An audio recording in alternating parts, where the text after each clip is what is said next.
Will it actually work? That is the question. It's looking vaguely promising at the moment. I hope you're all well. If you are an orthodox type of person, happy Easter. I'll be heading off for the spinning lamb later today. I'm not actually an orthodox kind of person, but I'm married one. There you go. Anyway, today we're doing the Rio Grande Southern. We're going to have a look at the little Baldwin K27. Oh, something just fell off my house outside. Oh, I see what it is. The giant metal partition that... Yeah, okay. I shall go do something about that at some point, but not now. We're going to be having a look at the Denver and Rio Grande Western K27, but we're going to be running on the Rio Grande Southern. Go figure. And in this route, it's had a patch.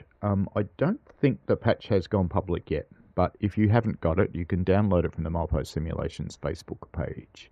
Strongly recommend you do. It changes it for the better. When it came out, it wasn't so hot, but now it's much better. Now, what comes with it is a K27 in both Rio Grande Southern livery and the Denver and Rio Grande Western livery. Denver and Rio Grande Western, if you're familiar with the current day, is effectively what operates the Durango and Silverton. I believe it's actually a tramway under the American legal system. Excuse me a moment, not a good start. It comes with a bunch of scenarios. Cattle Drive Part 1, you might want to take note of these might be a question. Cattle Drive Part 2, Lizard Head Freight, which is what we'll do today. Mine Run Part 1, Mine Run Part 2, Telluride Bound, Winter Northbound, and I have to say this one doesn't deserve yellow stars, or yellow, this deserves red. It's actually kind of hard to keep your train going. Once you get going on any of the gradients anywhere, if you stop and you've got a big train, you're screwed.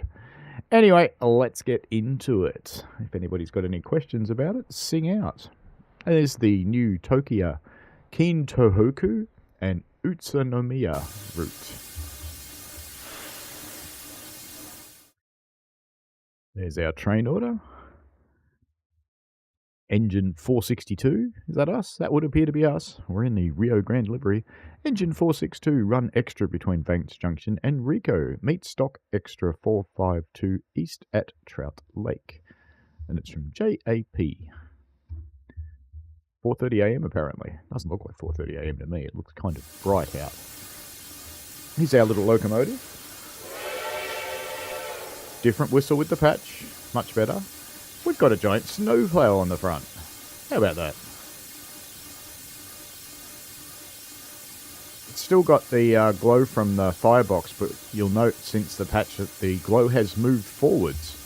When we first got it, it was under the wheels at the front of the tender. Looking much better. I have had to adjust my system slightly with the new graphics card, so hopefully it's adequate. What's our frame rate doing, just out of interest? 140 something. Wow. I like.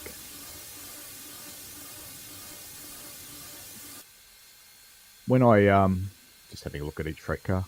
When I upgraded my video card, which I thought was the start of all of my issues, I wanted to get into the new series because the new series has two video processors, one used for streaming and one used for the game itself, which means that my streaming has no impact on the game anymore, which should make it much smoother.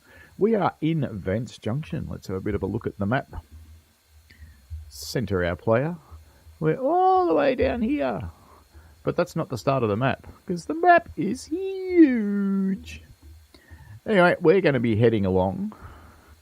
We're going to go via Ophir, so let's show task. We're going to be heading all the way down here to Ophir. Ophir is a natural rail fanning place. And we'll pick up some water from Trout Lake. Do a little bit of shunting. And go via coke ovens. And we'll finish up at Rico finally at the end. So it'll be a little bit of a shorter stream today because I have to go out, so we'll be running just a little bit over 2 hours today. All right, shall we get going? I think we should get going. Hello to all of the people who have joined. NJTE says the Rio Grande Southern Railway was a 3-foot narrow gauge railroad. That might be a question. Which ran in the southwestern region of the US state of Colorado. That might be a question. From the towns of Durango to Ridgeway, routed via Lizard Head Pass. That might be a question. SIT, hello.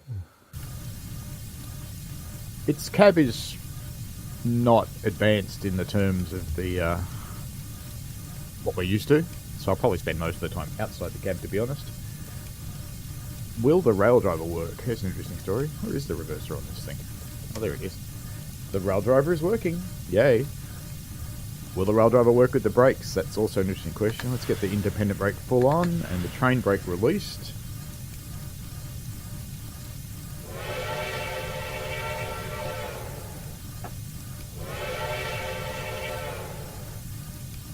Will it work? We're not on much of a gradient here at all, so I don't expect to have too much trouble getting this underway. Hello Brad, hello Metra, SIT, NJT, Michael Newberry, and Dave Randall, hello. Who else have we got? We had Ray Label at the start. I'm not sure if you're still here or not. I think I need to give it a little bit more.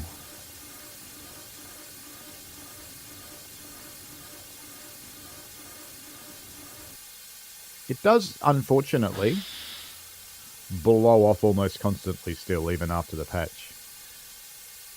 I have had a chat with Mike Rennie, and he's going to have a look at that. I haven't had an opportunity to see if there's anything new on that front yet.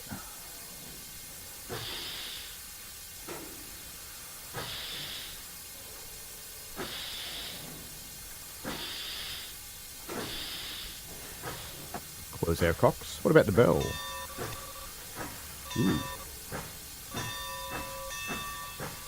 Oh, the bell's okay if you just press it. If you press and hold, it does evil things.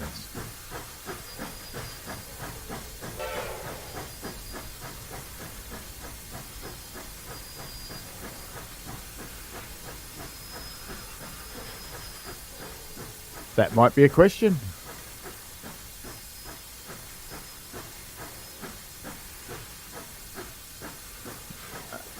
Are our points set right? There's a question. Looks like it. We're going to go on the high road very quickly. We're already heading up a 1.1% gradient. There's the old passenger coach that's part of the depot. Now that's one of the things that I think this route is desperately missing still, is a combine. And a combine is a passenger or half passenger coach, half van or half goods vehicle or freight vehicle, however you want to call it. And of course, in true narrow gauge style, we're just mowing down the landscape, because this is what happens on narrow gauge railways, especially ones as poor as the RGS. I should stay around this side, shouldn't I? Because it's better light.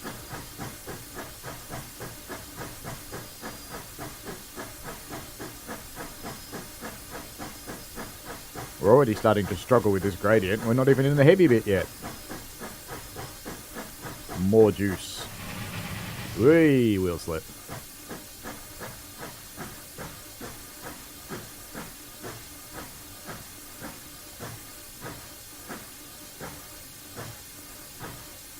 I may have knackered myself very early with that wheel slip, because once you stop, you're stopped. There's no getting going again. Sigh. Alright.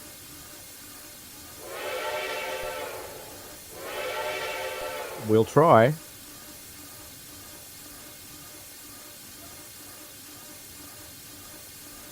Let's see how we go. We're only on 1.1% here. Maybe we'll get moving again. It's either going to go or it's going to get a massive wheel slip. We will see.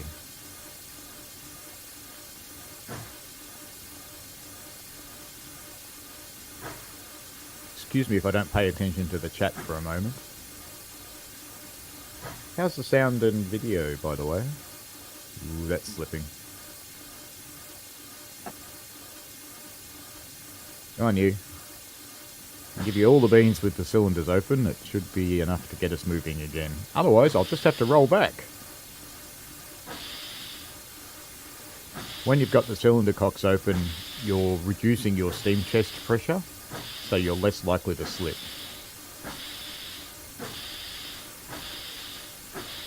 We are accelerating. I hate to think how much steam we're using.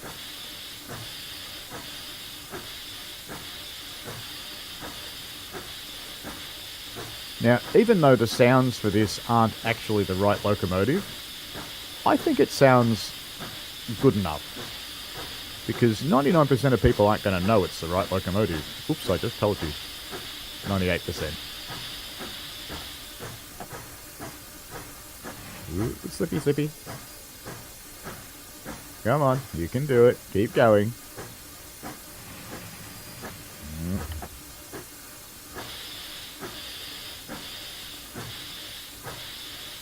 This could be a pretty hard slog, you know.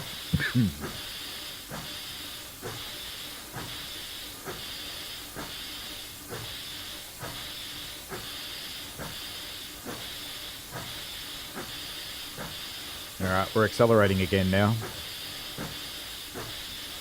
I'll go through some questions and hopefully this thing won't go on a maddening slip while it's accelerating.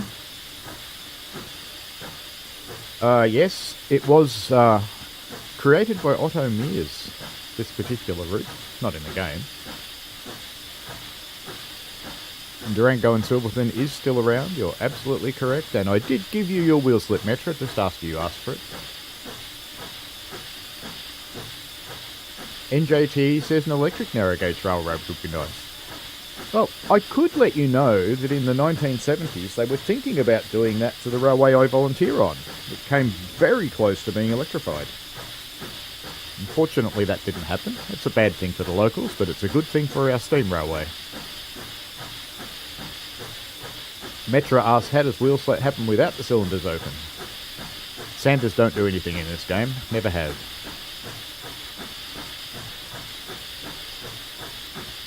I wonder if I can close them yet. Will I get away with it? Let's try. No.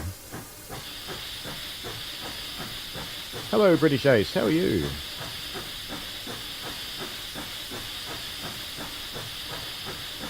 Alright, let's try and bring our reverser back and close the cylinders. No, we're slipping. Back a bit more and close the cylinders. No. I might have to leave the cylinders open for the whole trip. Well, that's going to suck.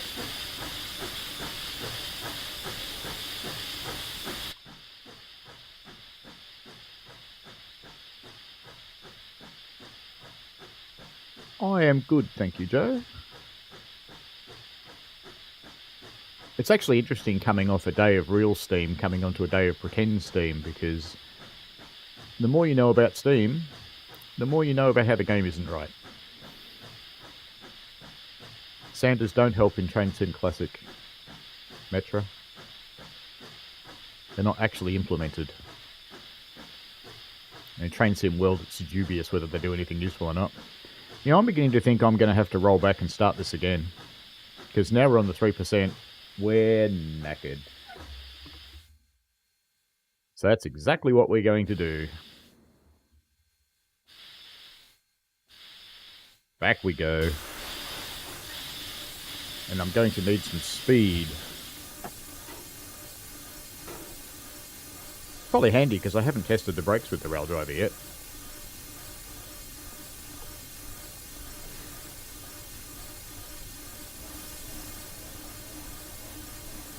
And it's a simulation of a lapped braking system. It's the normal smokebox script. There we go, it's starting to have an effect now. No, still picking up more speed.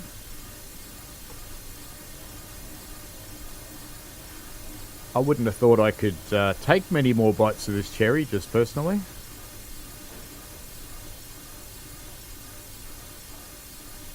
Ah, it's got it, but I'm going to have to release shortly. And if this was a real train, I would now have to wait 30 seconds before braking again. Because what have we got? We've got about 10, 12 cars. Takes that long to recharge the train. In reality. SIT is gutted that this isn't on consoles, and British ASAS doesn't make a weird buzzing sound, does it now? I haven't had that happen since the patch. Although it is apparently a known Train Sim Classic issue.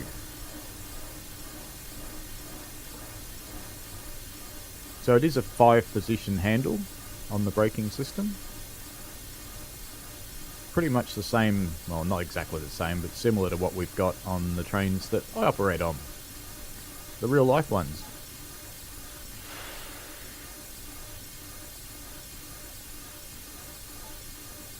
And it would be cool if Train Sim Classic came out to console, but who knows? I noticed the core update's been formally announced now, which is good. And no, it won't break everything.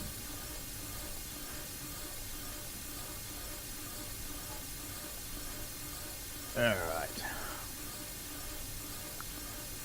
Let's set right back to the coal stage so we can have a running start at this and we'll see how we go.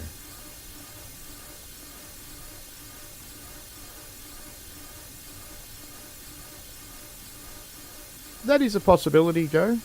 Joe suggests that it could happen through cloud gaming, and that is correct, it could. No one's really made that work yet. I know that Microsoft have adopted the ill-fated Google Stadia.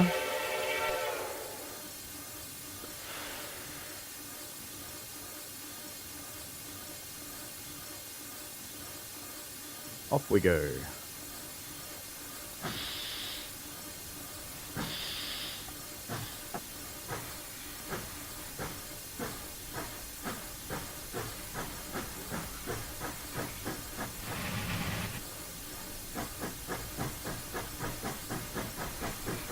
Metric get his wheel slip again.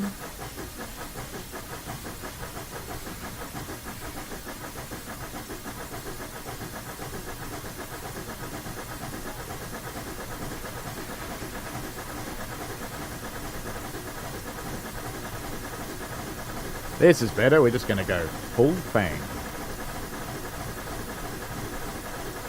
Ooh, I think that's slipping actually. Let's see how it goes. I think it's slipping. I'm ignoring the speed limit, I'm just going flat out. Ooh, it stopped blowing off! Yay! Because I'm using a ridiculous amount of steam. How much steam have we actually got? 200 pounds. All good.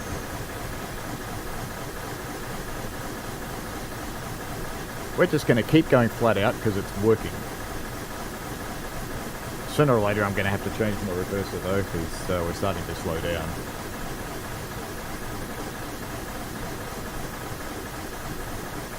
Just twiddle it a little bit at a time until it steadies down. Hey, massive wheel slip. Massive wheel slip.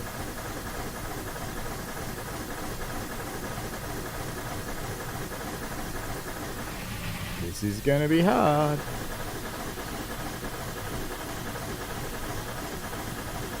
I haven't actually pre-driven this one. I've not tried this particular scenario. Maybe we need 2 Rio Grande engines. Wouldn't that be fun?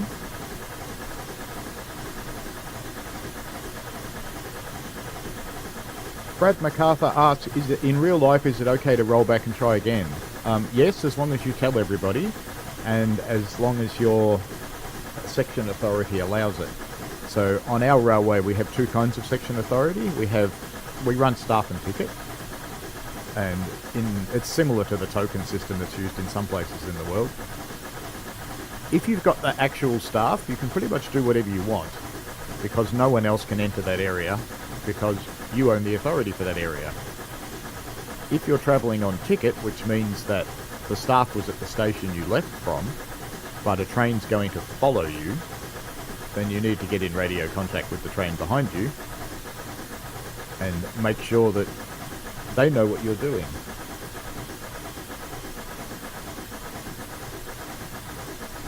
We're settling down now. We're coming into the heavier gradient though, so I'm hoping for a little bit more speed.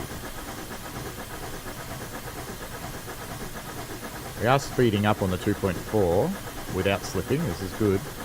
But if we get into the heavier gradient, we may have a problem. SIT asks, has anyone seen the glare on the 158? I hope that live stream was a pre-release one. I would suggest SIT that, based on past history, that what is streamed is what you get. So there might be some tweaks here and there between the preview stream and the release, but most changes come a few weeks after the release. So by the time it gets into a pre-release stream, and gets out to the ambassadors for that matter, it's pretty much done and dusted. It's gone through testing, it's gone through QA.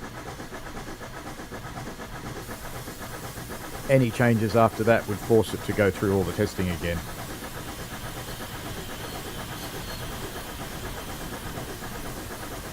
This is a tough run for this little tiny steam engine, you know. This is about the same size steam engine that I run. We got 1, 2, 3, 4, 5, 6, at least that one's empty, 7, 8, 9, 10, 11, 12 cars. So let's be generous, 120 tons? Something like that. That's a pretty big ask for this little tiny locomotive on this gradient. I'm impressed it's doing it at all.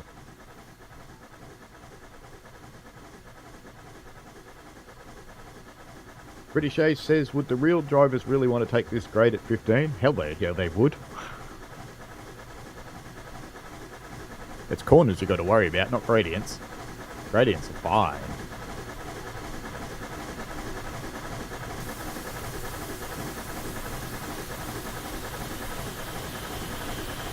Metra says he wants to play Train Sim Classic again.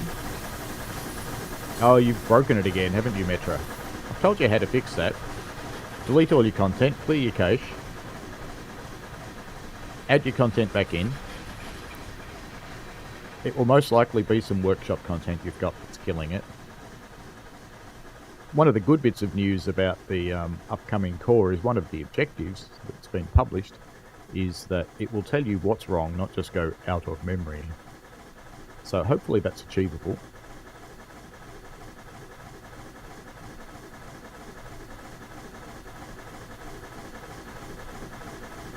In real life, I'd be using so much steam with this cut-off that the poor fireman would be shoveling his guts out.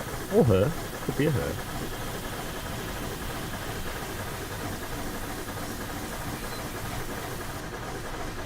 There is some quite nice scenery on this route. There's a bit of a balance between nearby scenery and distant scenery. The distant does look a little bare until you get closer to it. But that is for performance reasons, I suppose.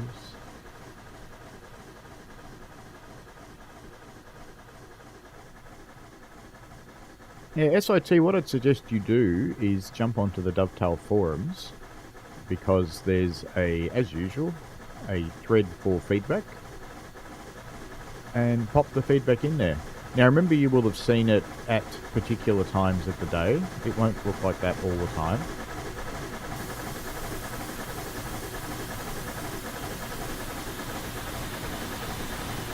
Yeah, we're on the 3% gradient.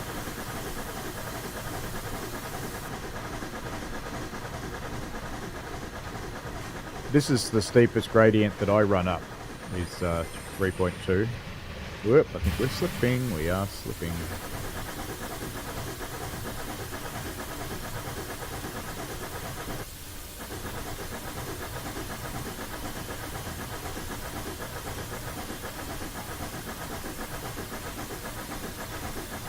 Will I have to cheat and leave some of my train behind? That's the question.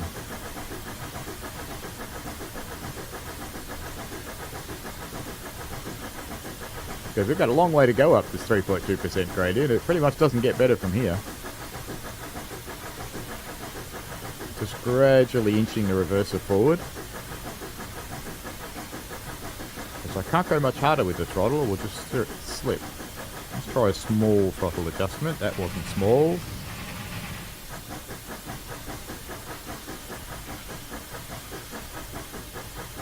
I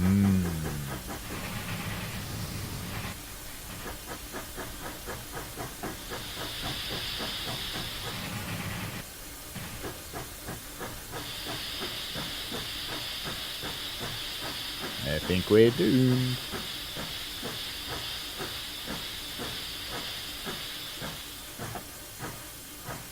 Can you do it, or are you just going to slip?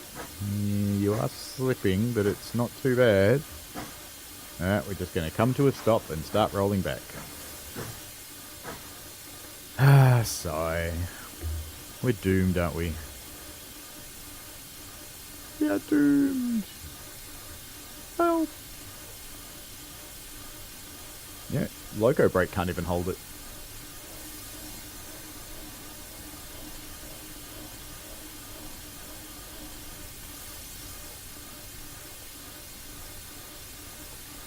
It might be time for a stall and a ride.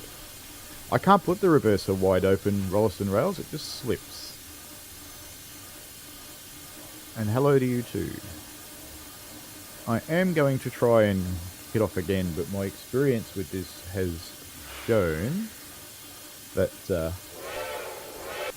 from this point I'm probably just stuck.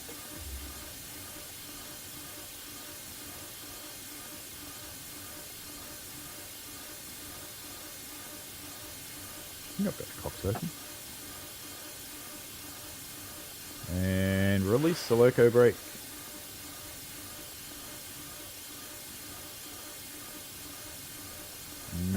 Come on, come on, come on.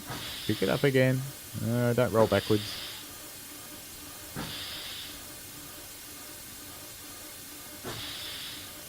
The left-hand one's the regulator. I currently have both of them wide open. So I've got full regulator and my reverser is full forward. And it's just going to sit there. If I close the cylinder cocks, it'll go slippy, slippy. Maybe. Let's see what it does. So far, so good. But I don't think it'll get anywhere. I think it'll just sit there.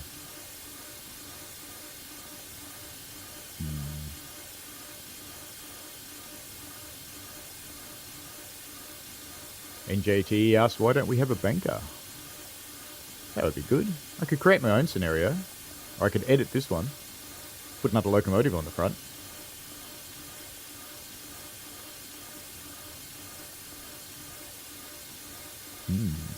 Did I do that? Well, at the moment, sand isn't going to help, because I've got 100% regulator and full forward on the reverser, and I'm going nowhere, and my brakes are off. So,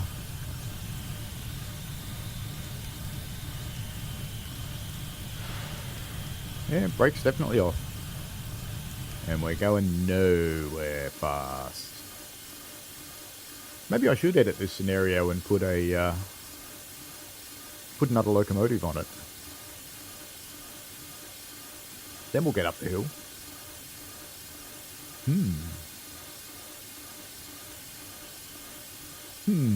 What do you reckon? Do we edit the scenario live? Do we take that chance?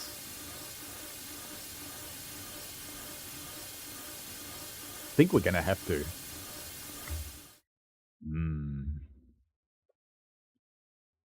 So let's go and find Train Sim Tools.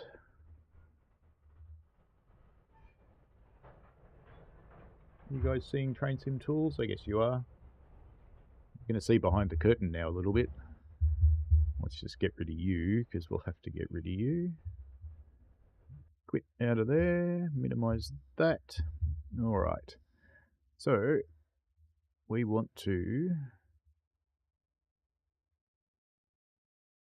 that one.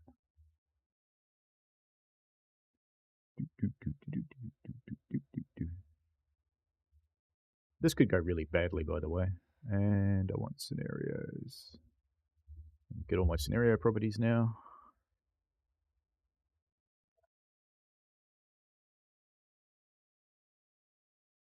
Yeah, I do want to push. Definitely.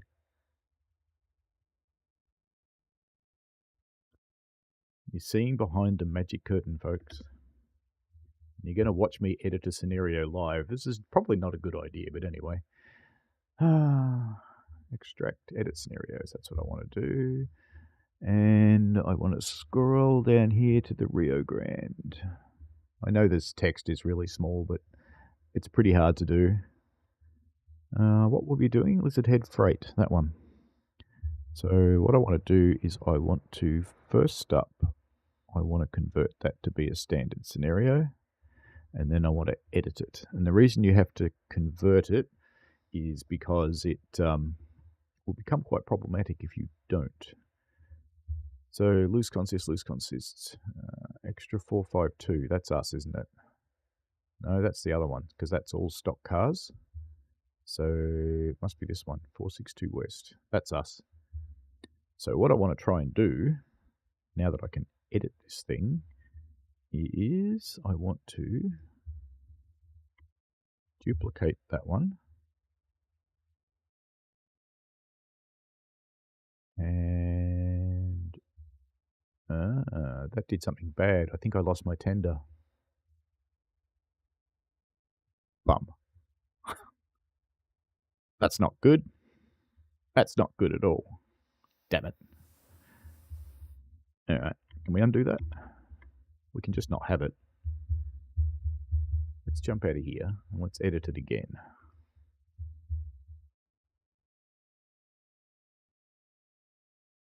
Why did I lose my tender when I did that? I can't select two of them, it won't let me. Oh, I can select two of them. Okay. Duplicate. Now we've got two plows. The same as before. Now let's see what happens. Drive. Save changes. Alright. Is there anything missing? There's nothing missing, so we should be able to just save this in theory. In theory, hopefully it did actually duplicate both, and that's just displaying the wrong thing. Alright, let's see what it does. We shall see. We'll see if Raildriver still works after doing this too. Rolliston Rails suggests getting the 3-foot 6-inch New Zealand DXC class. It would run down the outside of the tracks, Rolliston Rails. This is a 3-foot railway. Metri, you'll have to take out all of your content if you want to solve your problem. Absolutely all of it, and then put it back and clean it, get rid of it, clear your cache, and put it back one thing at a time. This will now be a standard one.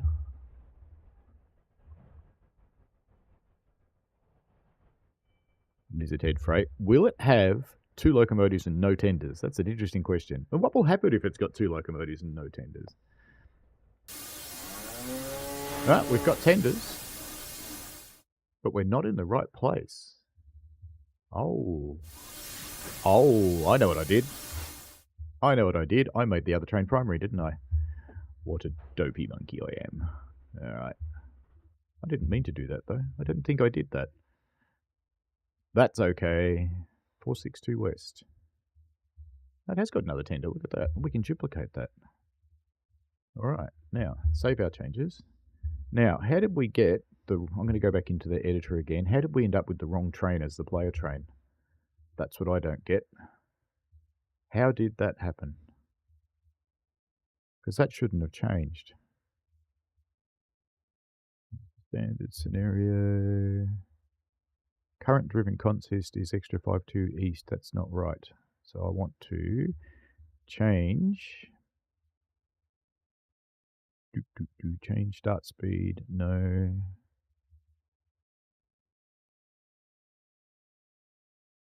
I don't want that. I don't know if you can just type this actually. I've never tried. No, sorry, extra 462 west is what we want. I've never tried typing this before. I always thought you had to actually select the consist that you wanted. We'll find out, won't we? Drive it. Invalid property error. Whatever.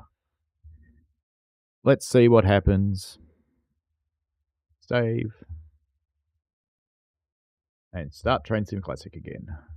This is where you can really destroy Train Sim Classic.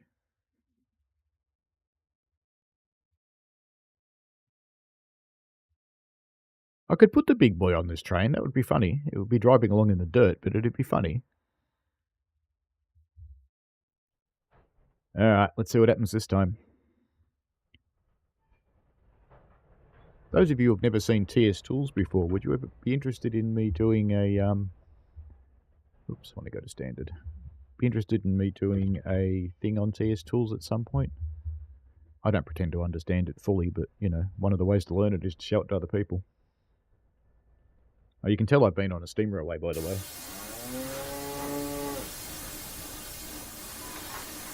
No, we've got that one again. Ah, that's not what I want at all. Actually, you know what I'll do? Yes, I know what we'll do. Now that we've got the thing with the two in here, we will use the build in... Oh, I'm never going to be able to copy the driver over, am I? Yes, I am. Build. I don't have to copy the driver over. We're going to use Train Sim now to fix what I broke. Visit head freight. Edit in here. This is where it all goes horribly wrong. Oop, didn't explode. Good. Now what train have we got? That's our train. Good. Alright, let's go into the timetable. Extra 452 east. Now which one's this one? So this one is listed low speed freight. Okay. That's going to Vance Junction. So that's not our train. So we want extra 462. Let's do the other train. And I want to tell it this one is the player train. It's ticking that one, I think, from memory. Yeah, that one. Okay. And it's an express freight. Ooh, express. Okay. Now, this is the sad thing. Save. Yes. Play. But you never let it play. As soon as you come out, you go back to the menu. But have we got the right train? No, it's still going into the wrong one. I'll come out of there anyway, and we'll start it normally from the menu, and we'll see what happens. But I reckon it'll start with the wrong one, just personally. Sigh. Why are we there? Drive.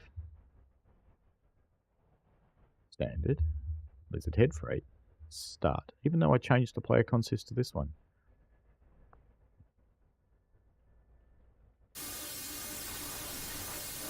I've still got the wrong one. How does this happen? I changed it. I don't like this scenario anymore. God. Where is it? Get out of there and go into build. Scenario, lizard head, standard. Now, did I edit the wrong one, maybe? I might have edited the other one. Express should mean fast, Rolliston Rails. You're right. Now, we're at the right train, which implies that we're at the player train. And it is the player train. So what's going on with that? So it knows it's the player train. And let's have a look at this one. Oh, that's ticked on that as well. Okay, untick that one. And then we'll... Oops, I meant to check the other one while it's in there. In theory, Train Sim Classic only lets you have one player train. And yeah, it's got the P on it now. We're going to be good. This is going to work this time. Alright, save. Save. And then you press the play button. But as anybody that's ever built a scenario knows, the first thing you do, we have the right train, the first thing you do after you press the play button is quit. Don't ever, ever, ever play it directly from the editor. Bad shit happens. Let's just go back to main menu and drive. It always gets a little bit confused because it's Train Sim Classic. Lizard Head Freight, here we go. That shouldn't be 3 stars, I don't think.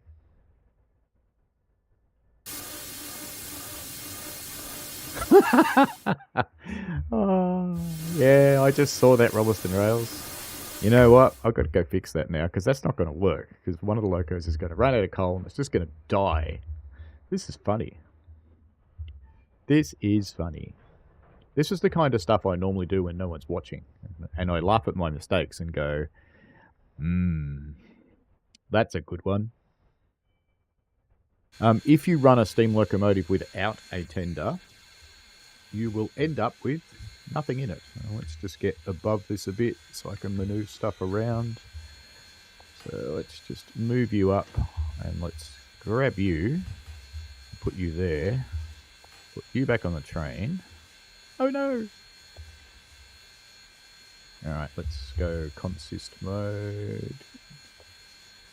That one? No. I always forget how to do this. Where's my consist mode thing? Oh, there we are. Uh-oh. Boom goes Rail Simulator. Let's do that again.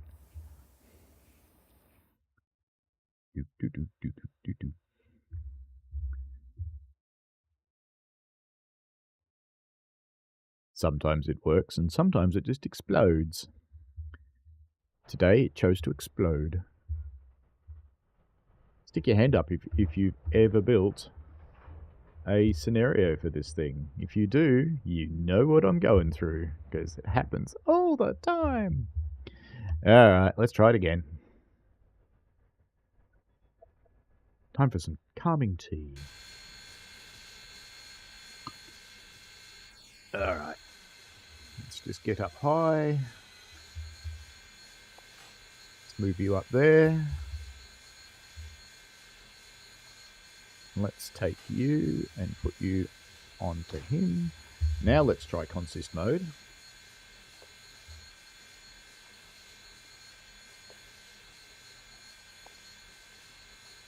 Will it explode? Yay. Will we get away with it twice? Yay. Actually, I'd love to know how they couple together with that giant snowplow in the middle, but they appear to. Alright, save.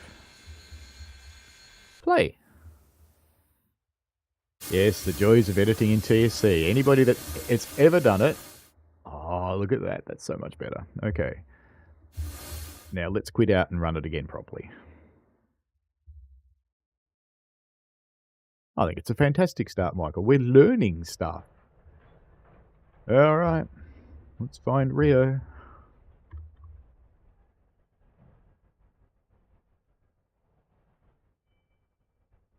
That's not what we want. I've gotten it confused again, haven't I? Drive. It's because I came out of it in the build menu, and I'm still in the build menu because I'm a nong. Workshop. Why are you doing that to me? I want... Oh, because I'm clicking on the wrong menu. I'm just an idiot. I'll admit I'm an idiot. That's okay. What happens if you don't quit out? It'll crash. Almost always crashes. The other issue that it has is that if you save anywhere, it'll actually replace your scenario. Alright then. Loco brake on. Train brake off. Reverser is full forwards. This time for sure, Ollie.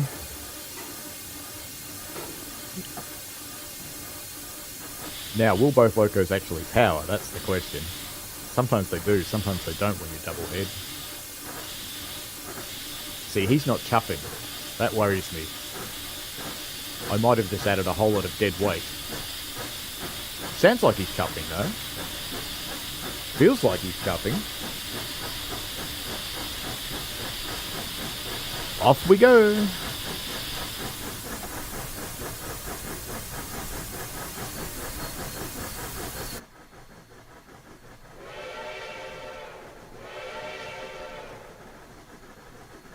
Let's ask a question.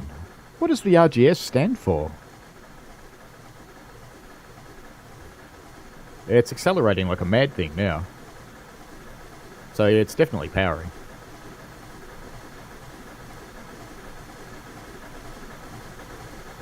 Oh, it doesn't have the right whistle, Rolliston Rails, but it's got a better whistle. Look at that snowplow, it's enormous.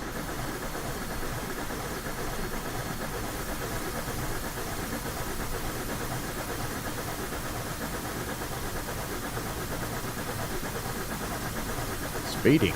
I don't care. Oh, have I left points turned on? Oh no, it's got points. Oh well.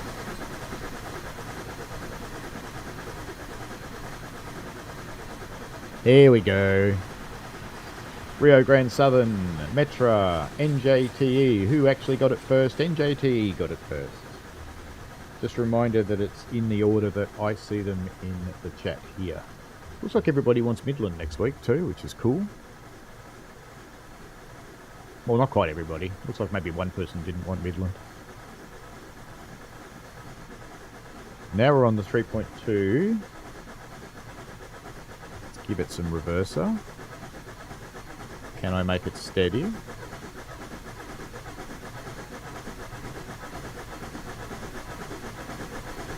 Still losing speed here. A little bit more. Let's just go into this so I can see if we start to slip on either of them.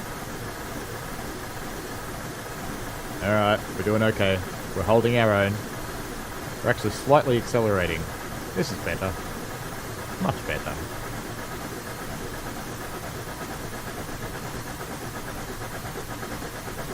They look kind of nice on the outside. Cab's a bit primitive, shall we say? But the outside's nice. So just stay outside.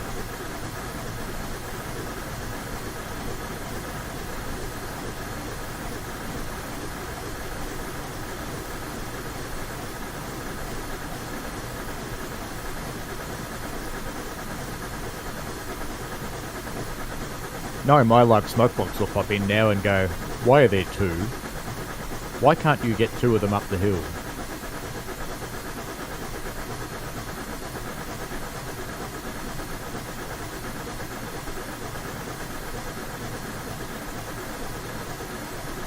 He would probably have a good laugh at me for not being able to do it.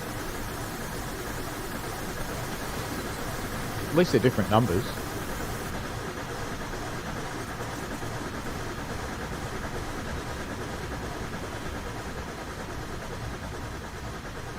I am going to pick up some speed now deliberately. Just like last time, because when we get on the 3.3 it's going to be painful. Should we just let that go and forget about the train and we'll just sit here and admire the bush? Probably not.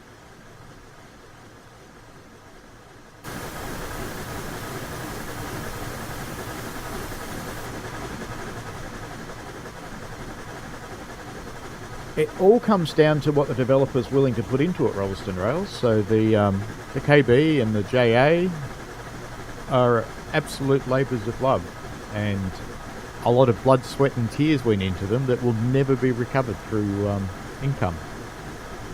But that's because Steph works that way.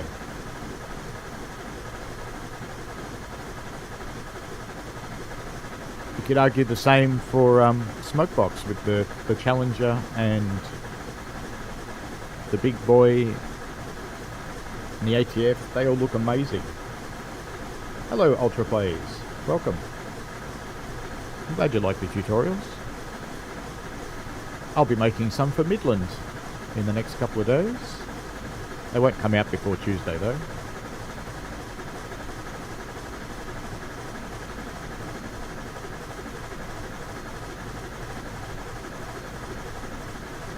Probably should back up a little bit now. I'm going to leave the reverser where it is though, I think. There we go. Alrighty, what is the ruling gradient of the RGS as it's modelled in the game? And the ruling gradient, if you don't know the term, is the highest gradient that a train will normally travel over, and it sets the tonnage for the train.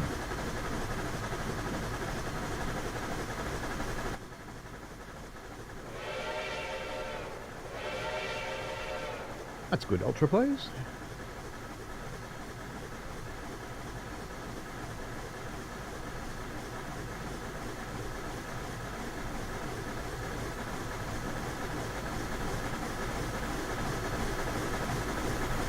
%4 is actually the ruling gradient metra, so I'll give you that.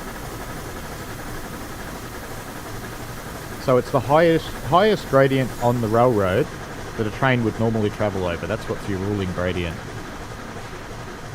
And it's usually a gradient that's on the main line. So if you went to the other one, so on one of the branches, I can't remember which one, but it's 5%. But because it's a branch, that's not the ruling gradient, because the trains would be specially made up to travel on that branch.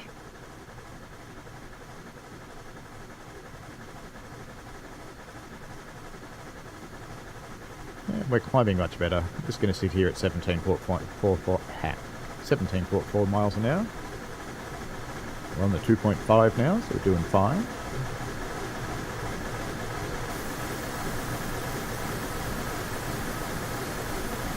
Something I didn't notice in the patch, actually. They've fixed the colour of the river. I didn't notice that before. That's good. Because the water in these areas is very similar to the South Island, New Zealand water. It's in fact very blue. So I'm glad to see that. The water really is blue too. It's not reflecting the sky. Rolleston Rail says, wonder what would be on the main Midlands line here in New Zealand. It is 1 in 25, yes, Brad. Yeah, because our railway's 1 in 30, which is 3%. Ooh, it's slowing down again. I should pay attention, shouldn't I? Let's give it some more beans. Beans means parts. Thank you for all the love, whoever's doing that. Doesn't actually tell me who's doing it, but thank you.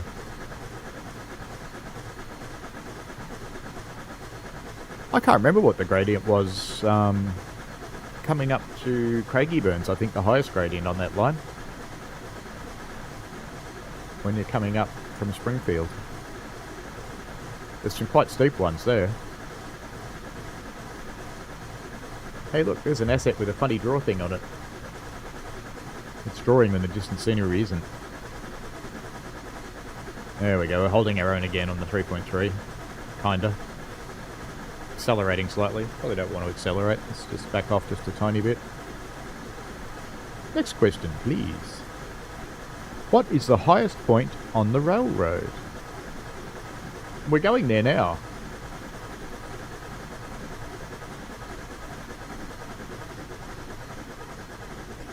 What's the frame rate up here? Less, but decent.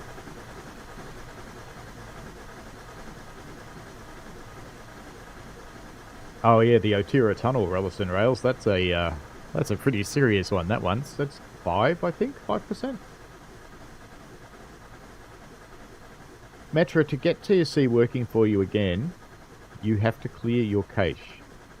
Get rid of absolutely all of your content. Uninstall everything and get rid of your cache.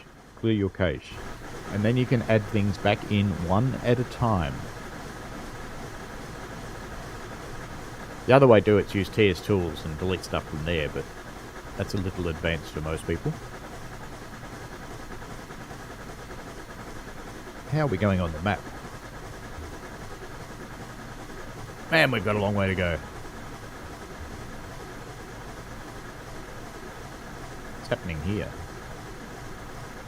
It's alright, we're set correctly at Ames. One of the scenarios, the points aren't set right at Ames, and you just go straight off into the dirt if you don't notice. No, what's it called? Sorry. Not the name of the... It's the name of the place I'm after. We will be going via that point in this scenario. In fact, the name of the scenario should give you a hint. But yes, I think you're right on the height. I think it is something like 11,000 or something like that. Or 10,250. Sounds about right.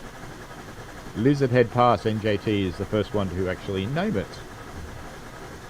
Which is what I was after.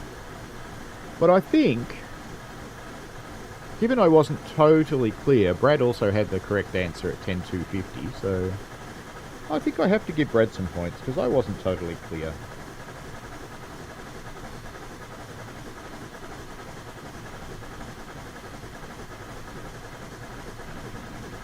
Alrighty. So the game has the main line, some of it anyway, and one main branch. Anybody know what that main branch is?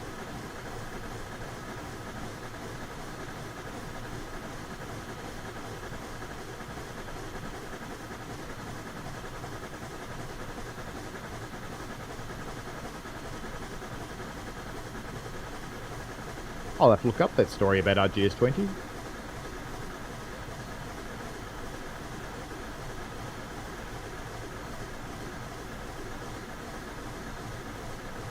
Speeding again, but I'm gradually losing speed on the 3.2. It's just knock it up just a little bit. Tiny bit. Telluride. Correct. Brad is the first correct answer.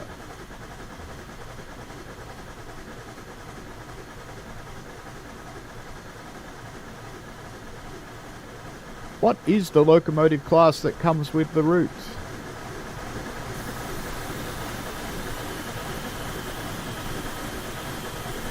You're looking at the answer right now.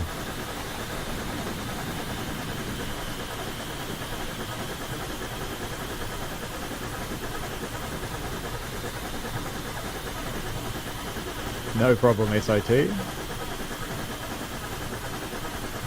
That is the Denver and Rio Grande Western logo. You're correct. But the rest of my train fallen off. Oh no, there it is. The Denver and Rio Grande took over the RGS quite early in its life. K27. Well done, Metra.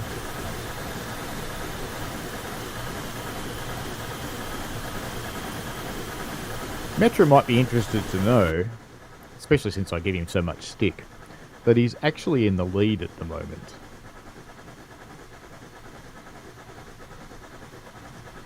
And yes, it is the K27, and those of you who go on the Durango and Silverton know that they run considerably bigger locomotives. I rode that railway in, I'm going to say 2001, but I'm not actually completely sure, but I think maybe 2000 or 2001. And I was stunned at the size of the locomotives they had running on narrow gauge. Those things are... Look, giant, impressive trestle bridge. Not really. You'll see better.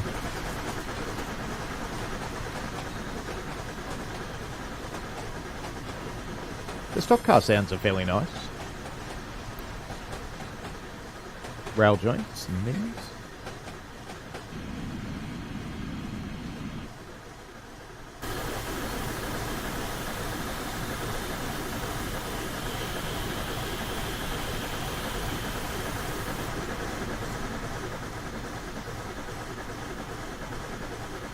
Here we are at Ames.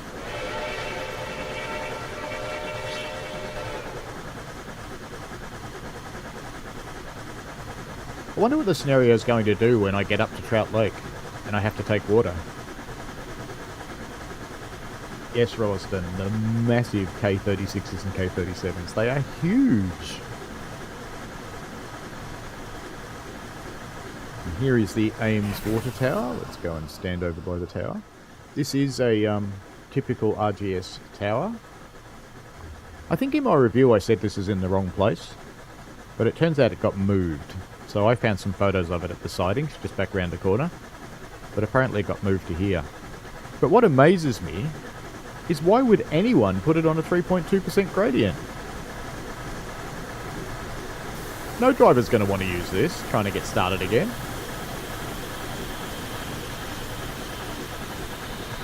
I have to slow down soon, don't I?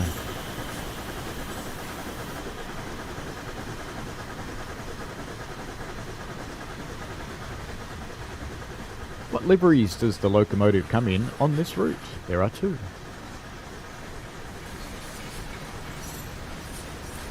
Points only if you get them both in the same answer. Yeah, they're not as big Rolliston rails as the New Zealand locos, but the New Zealand locos are also on 3'6". This is 3 foot.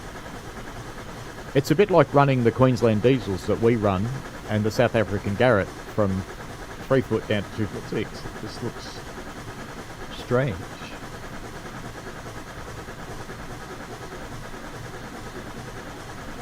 There you go, Metra. Now you can add your content back one at a time.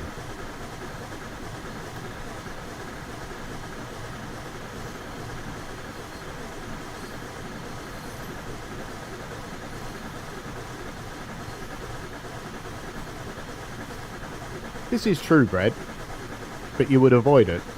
Brad suggests if you need water, the choice is take water on the slope or blow up. You probably wouldn't keep running to the point that you'd actually blow up. You'd shut down and knock your fire out. Knock it down into the ash pan and then wash it out with the cab hose. While you still had enough pressure to run the injector to run the cab hose, that is.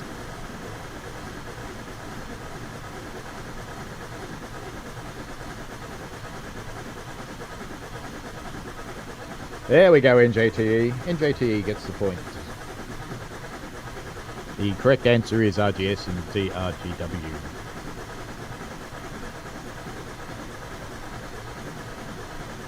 Rolliston says that New Zealand had Garretts, but they didn't work out, so they were converted to 462 Pacific, but that also didn't work out. Gratuitous bridge shot coming up. Where is my bridge? There it is. It's a pretty nice bridge, you know. Oops. Let's not get crap trees in the way. That'd be a nice shot. Because you know it has to be done.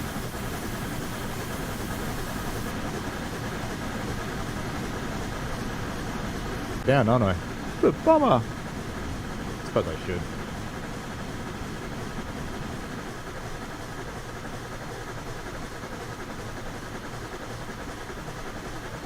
I quite like firing a Garrett over the NAs at Puffin Billy. The Garrett's much more forgiving.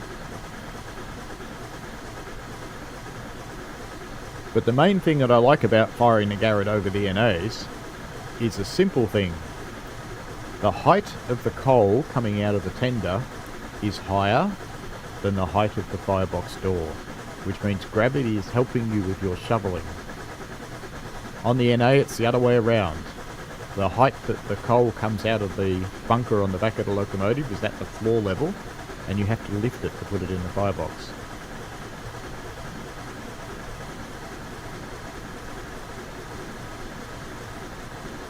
I learnt yesterday that I've been lifting it far too far,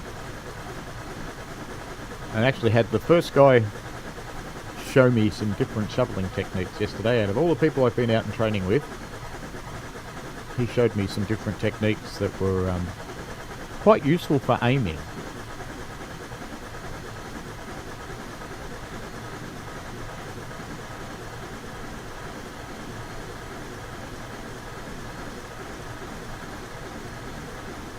NJT asks, what does TS Pro mean? TS Pro is the higher level of locomotive or train.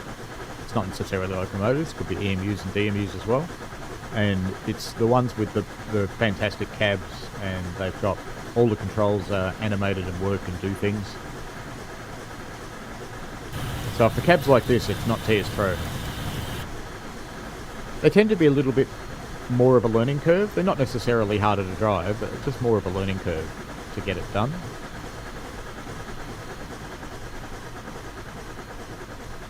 I kind of prefer the TS Pro content, to be honest.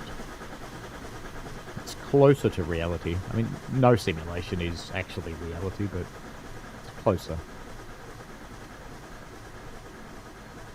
How's our valley looking at this point? Don't you wish we could draw further away? I probably could hack the game to do it, but I also want to show you how it actually really looks.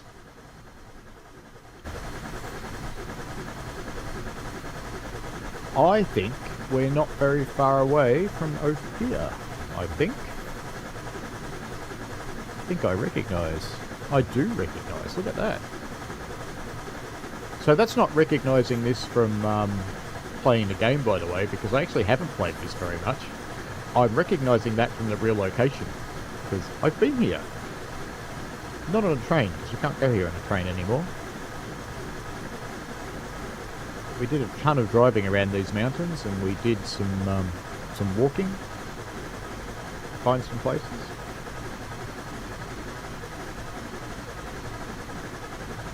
Isn't it funny that New Zealand Railways and Victorian Railways were equally imaginative when they came to their Garretts, and they called them G.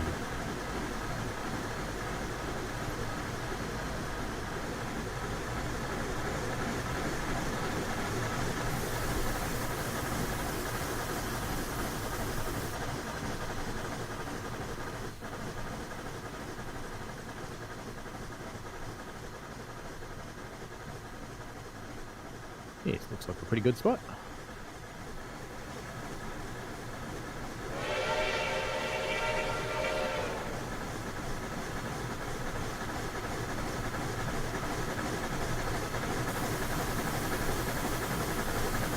Start slowing down for Ophir.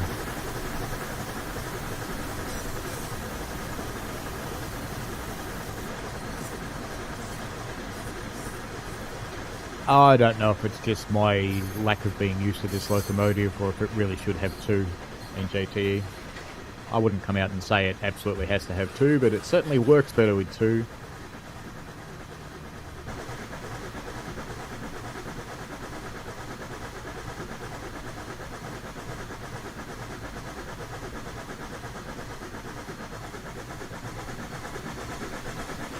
I'm just slowing down for Ophir, you'll see why in a moment.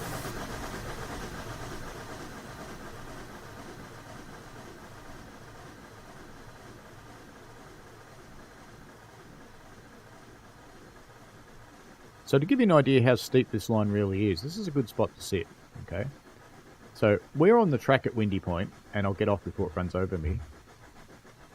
Look up at the trestle bridges above that. We've got to climb up there. Now let's just get off the track before this thing runs over me, because it's not far away.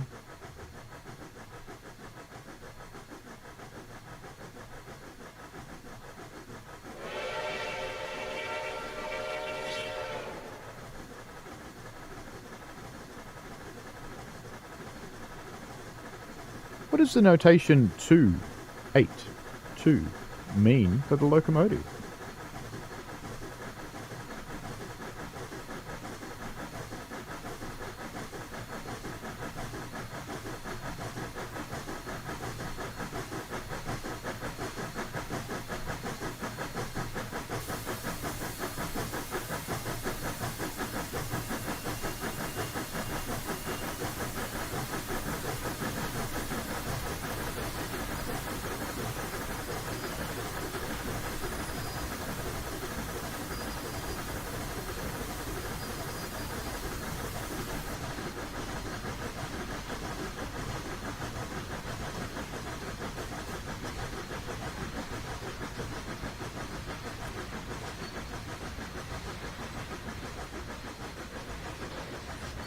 That is correct, Brad MacArthur. 1 leading axle or pilot, 4 axles driven and 1 axle trailing, another pilot.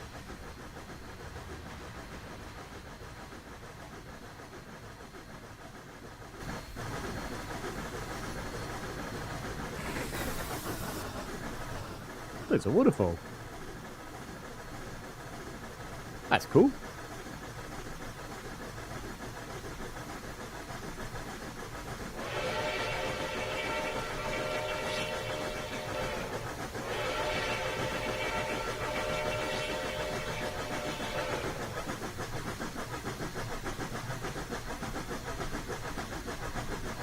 So pilot wheels are used to steer the locomotive. So a stiff locomotive with 4 driven axles like this one, and chances are the centre drivers don't actually have flanges, probably only the outside ones have flanges.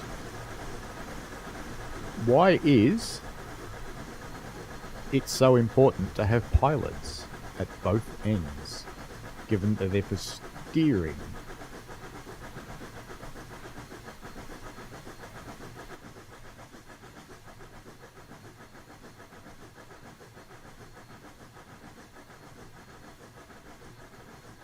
See, even I behaved myself speed-wise on a trestle bridge. That's a whopper of a trestle bridge.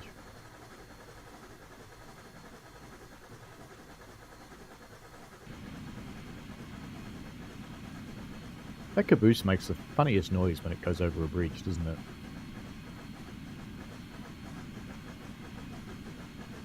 I clearly wasn't paying attention. Hopefully I don't get stuck now.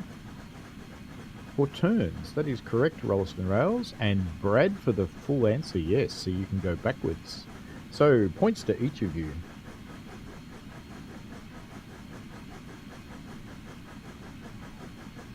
Yeah, the main point of having a pilot on the rear of the locomotive is so that it can actually run tender first. You don't have to turn it around.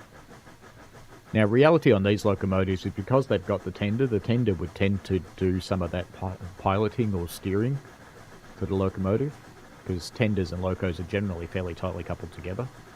They don't use the standard kind of coupler generally. But even so, you'd still want pilots on there to get round corners.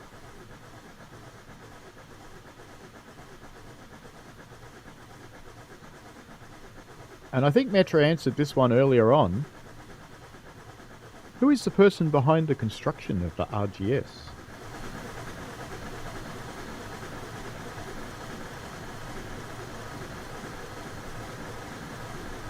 As we very fast approach Ophir Depot.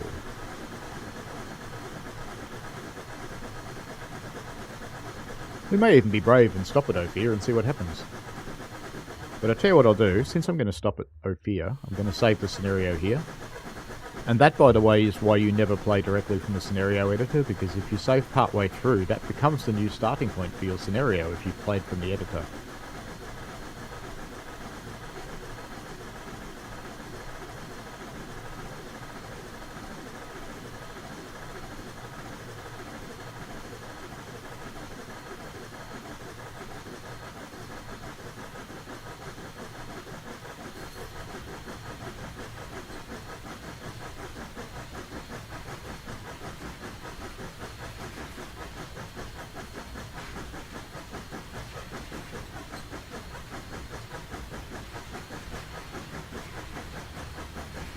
We're not supposed to stop at Ophir in the scenario, but I think we're going to.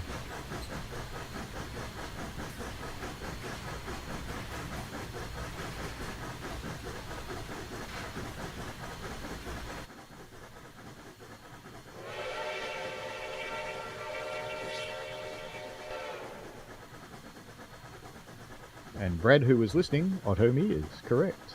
Metra was not listening. Gone off playing Train Sim Classic now. He'll come back and go, what do you mean I've missed out on points?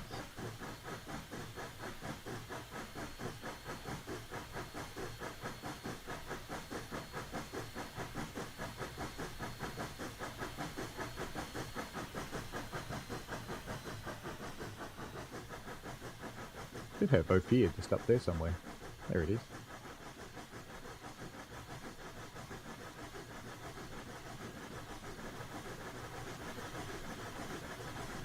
We're going to be up there soon, halfway up the screen. I don't know if you can see it or not, but there's a truck up there. Hello, trains, kits, etc. Someone ordered rain. Whoever needs to do that, not do that in Melbourne.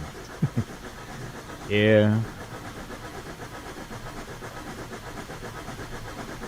I wonder how they went at Diamond Valley last night, because they were going to have a play day into the night. I wonder if they still did it when they were quite wet.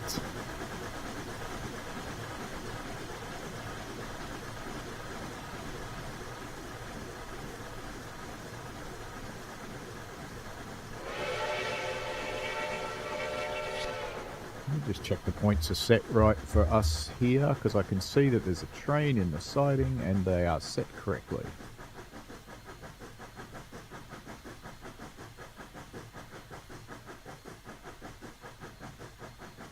We're going to be really brave and stop at the depot.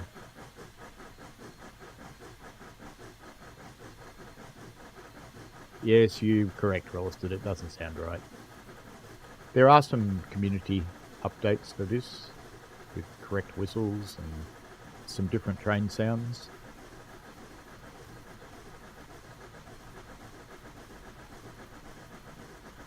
And I do use quite a lot of community updates myself, but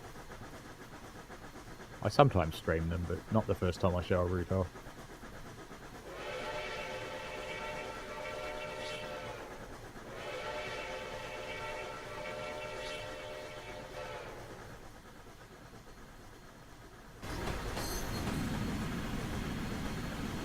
Should go up this side. Better light.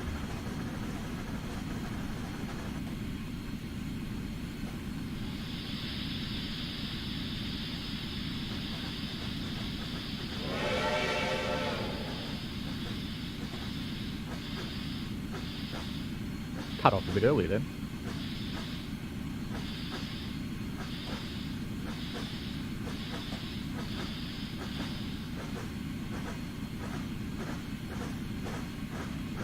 Model T Fords.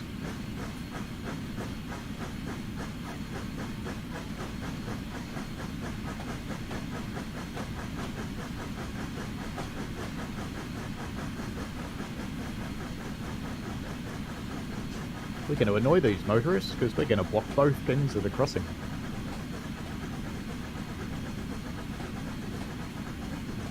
In fact, I'm going to run around them deliberately until I block both ends of the crossing.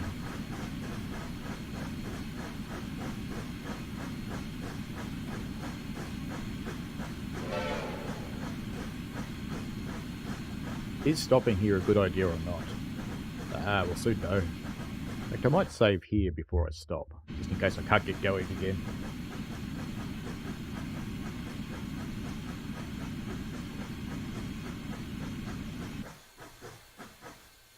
That'll do. Put some brakes on.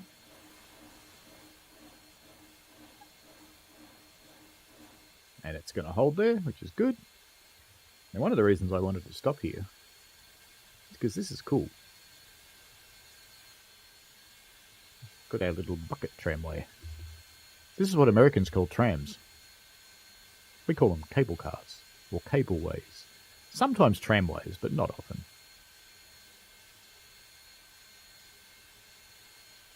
Hello, Anarchist Angel. How are you? Rolliston Rail says, why can't someone get Heist to get a sound recording? Hello, CCT Mitch. How are you? I probably could get Heist to do it. Depends if he's got the equipment for it or not. So, I have, sorry for bumping the microphone then, I have this funny little thing, which is a Tascam recorder with a fluffy muff on top. It's always good to have a fluffy muff. Fluffy muff stops all the wind noises, but this is a really cool little recorder. It's a high enough quality to record sounds for games. So if they ever come to my railway, I'll be able to do it for them. Alright, let's give this a crack. Release the train brake. I'm holding on the loco brake, kind of. I'm already starting to roll backwards though. Did I open the cocks? I forgot. There we go. Release the locomotive brake. And hopefully she'll move. Any second now. I had a stalling situation, CCT bitch. I had to edit this and put another loco on it.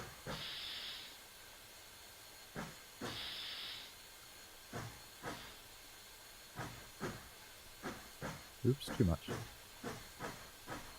There they go. Flickery shadows. Flickery shadows do suck a little bit. Yay, old game engines.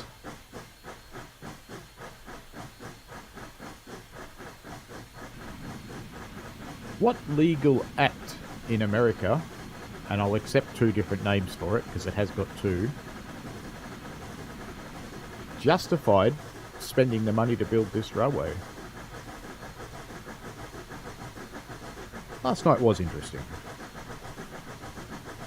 Mitch and I were in a class last night learning about the Westinghouse air brake. I have to admit I didn't learn much that was new. Oh, and the answer to his trick question, by the way, Mitch, is 50 pounds. No, I just added to the scenario, Mitch, and put another locomotive on it, because I'm like that. We're not supposed to go this fast, though. I'm being naughty again, clearly. It was about silver Rolliston rails, but what was the name of the act? So the reason... There we go. You'll be stopping at Trout Lake for water and to meet livestock extra. Very good. And the correct is the US Silver Purchase Act of 1890. Brad MacArthur with the points.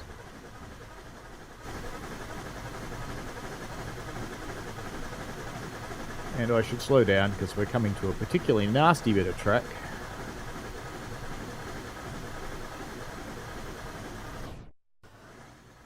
Pretty tight corner and a big bridge. Let's come and hang around here on the little bridge. Actually, it's going to be crap there because it's in the shadows, isn't it?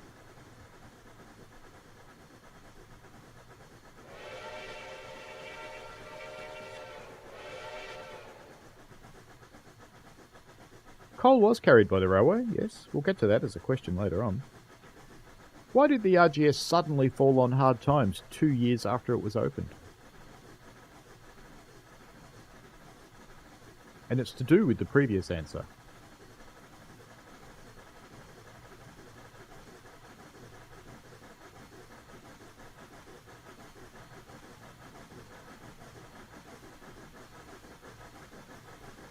I don't know if I finished saying the answer to Gavin's trick question is £50, Mitch. And the reason it's £50 is because at £50 you have caused a equalising application of the brakes across the entire consist. So there's no point dropping out more air because you can't put the brakes on any harder and all you've got to do is pump them up again. And that's why that you're supposed to take out £20 to take the 70 down to 50. But how you figure that out when you're standing on the outside of the train with a glad hand in your hand and the only thing you've got is a giant cock that you've opening up to get the air out, you can't see a pressure gauge, so, you know, whatever.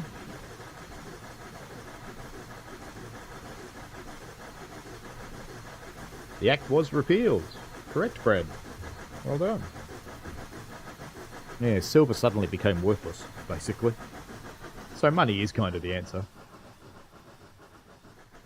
Ooh, we might be able to get this one. If I go uphill, let's go up to the road, pretend we're a driver on the train. We're a rail fan following the train on the road.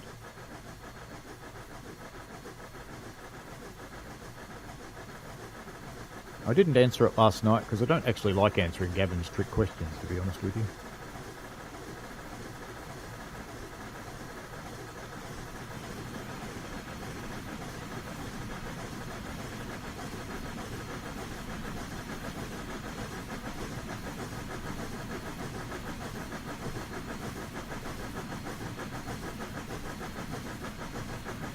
Who can believe we're going up a 3% gradient and blowing off? Like that ever happens. Actually, I shouldn't say that, because it did happen yesterday.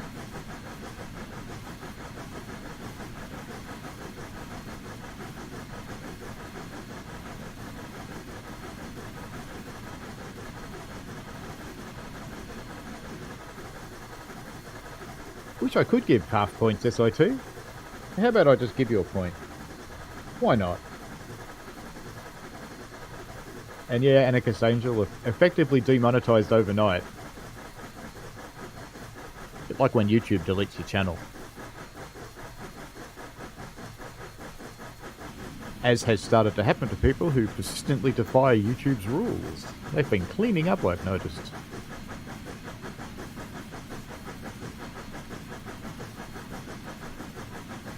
Another smaller bridge. So, remember where we came from? Down there!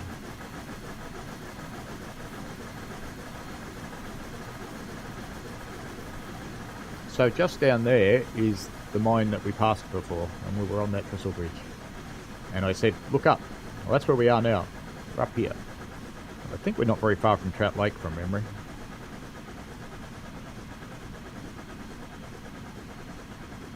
I'm glad you're happy, SIT. Always good to be happy. It's okay to not be happy too, but it's good to be happy.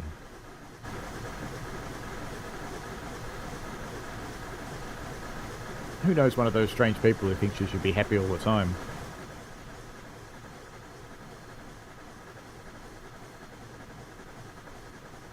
CCT Mitch thinks he hasn't even contributed to the quiz this year. I'm not sure, actually.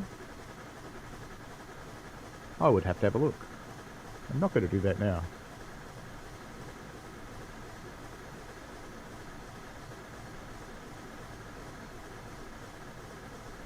When the RGS became insolvent, it never actually went completely bankrupt, but when it became insolvent and it had receivers appointed, who ended up taking over? And let me give you a subtle hint.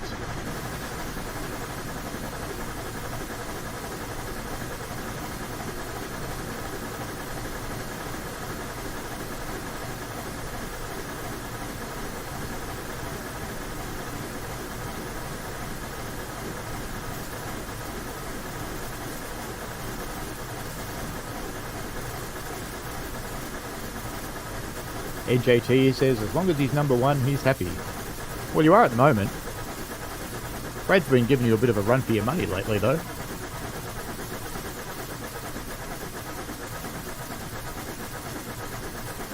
I'm always fascinated by the motion of locomotives. On Puffin Billy's Victorian Railways Garrett, when it was out being tested, I put a GoPro in amongst the motion because there was some clanking that people were concerned about.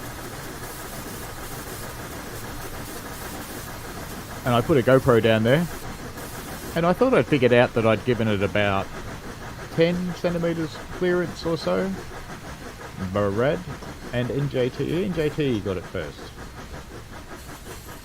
NJT definitely got the right answer first then.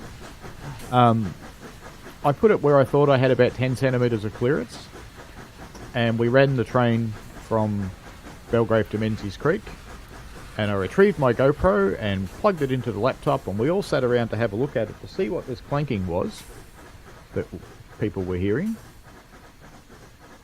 Meanwhile, I'm slowing down because I'm not paying attention. We went to see what all the clanking was, and I discovered that we did discover the clank, so that was solved. But what we also discovered was that my GoPro was in this close of losing its little life. Because part of the motion that none of us really thought about when we talked about where we were going to put it was coming so close to it that it was almost whacking it. It would have only taken one hit to smash it into 1,000 pieces.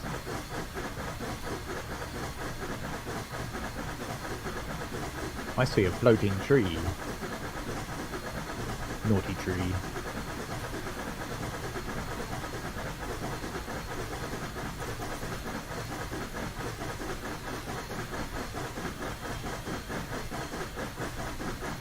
The other time I've had my GoPro slug under a train was on the first climax run.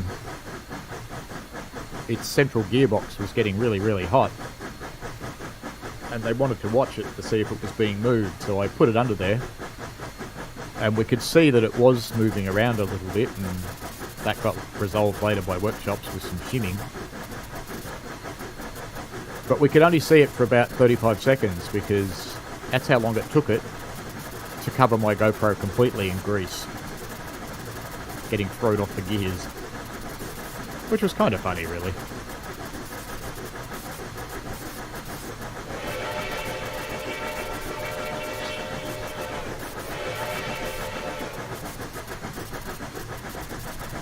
Welcome to the little town of Matterhorn. Clearly someone with Swedish background, or Swiss, one or the other. Swiss, I think, actually, Matterhorn.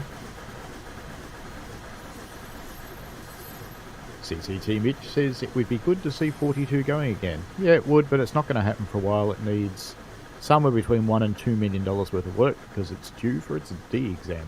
It's got enough hours to take it back to Belgrave to do that work. And that's it. It's got about 2 hours or something left on the clock. Brad asks, have I got that footage? I may do. I think actually the footage of the G42 thing, I think it's actually on my old YouTube channel. Maybe I should download it and put it on this one. It's very low resolution though, because it was a very old GoPro.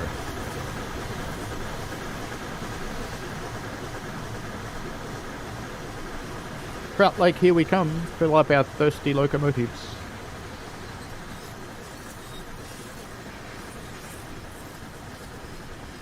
I think this game only lets you fill up the lead locomotive, so that's probably what we'll do.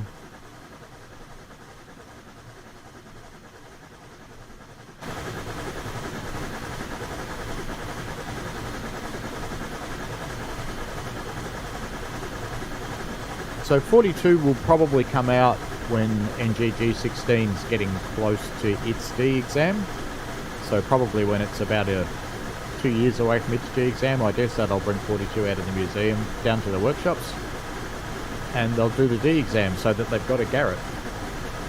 Because they do actually need it. Well, do they really need a Garrett? Yes and no, but marketing think they do.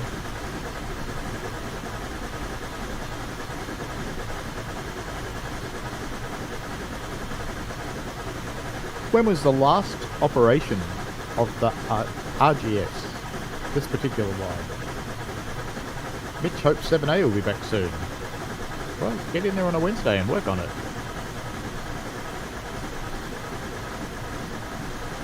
I'd like to have 6 back, but that's probably a little longer away.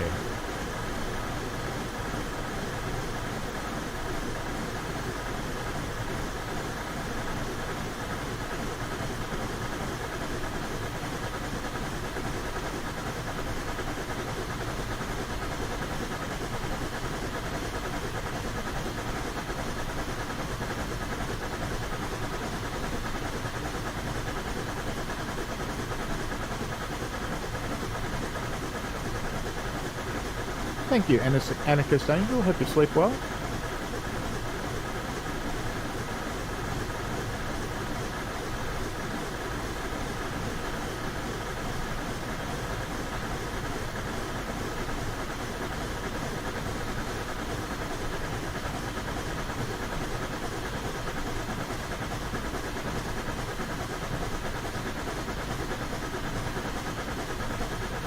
SIT 1989, much lower. Brad MacArthur, slightly lower.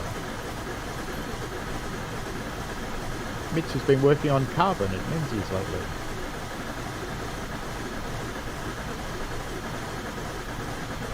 Six will be back before 7, that's good. Not that 6 is going to be the evil steamer it used to be.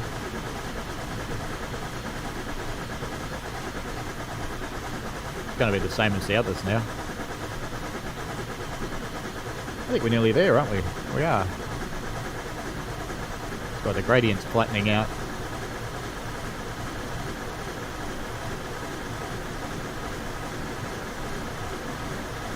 The guessing continues. NJTE gets it with 1951.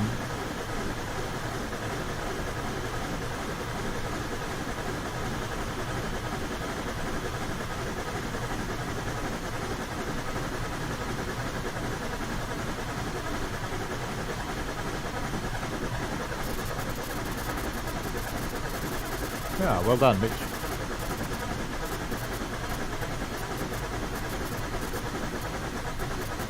Ping me a link to it in Discord, Mitch. It'll save me looking for it. You say 6 was the best of the lot, but only about 6 people could fire it. No one else could make it move. Because it was so different.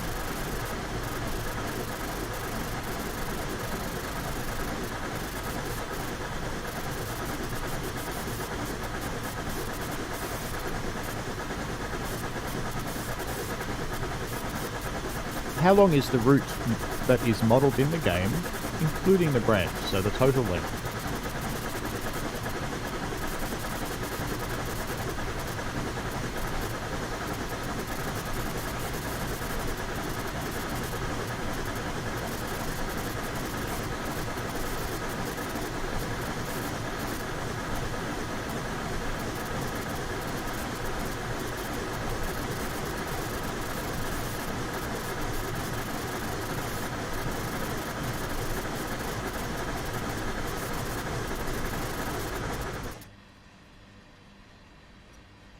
That's a bit weird.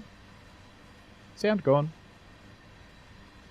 Don't know what's happening there. I don't know if that's my hardware or the game.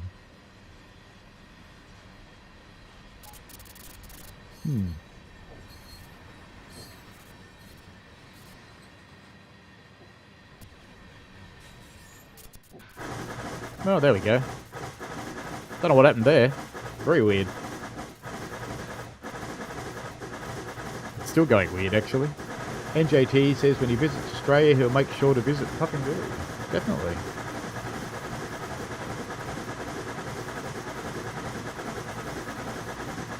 Going down to the left-hand side of the track there is what's called a flume, where water is collected from a stream and taken somewhere else.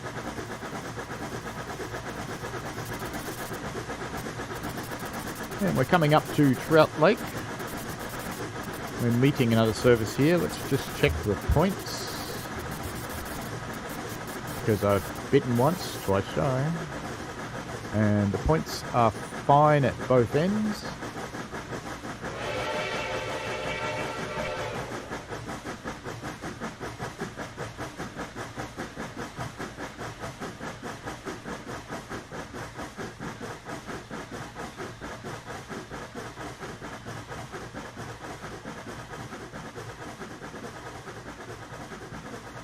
Hello, Stefan.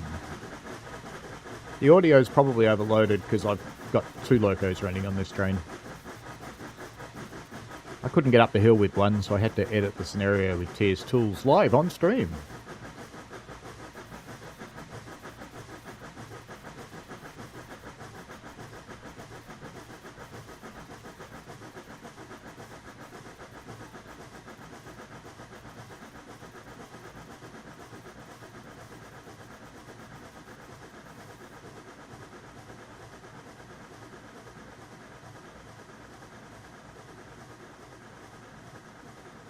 Yes, Stefan, the fireman's a strong shoveler, that's for sure.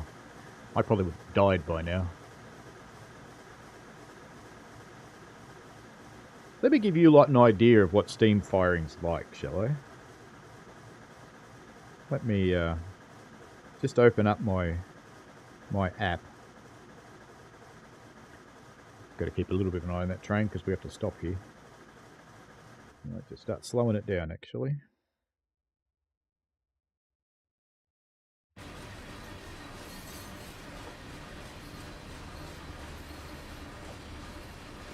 So that will give you an... it won't show it to you. I wish it will. That gives you an idea what firing's like. All the reds.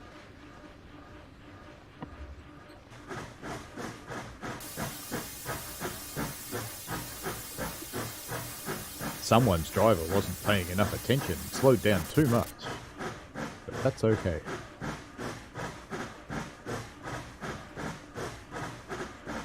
The fireman's a machine. It's clearly the Terminator.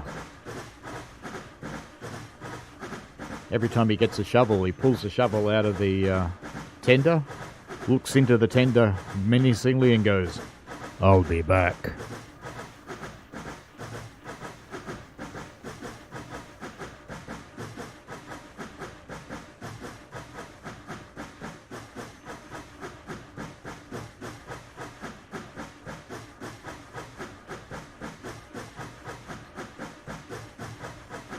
I'm keeping the speed down a bit so I can stop in the right place at the water tower.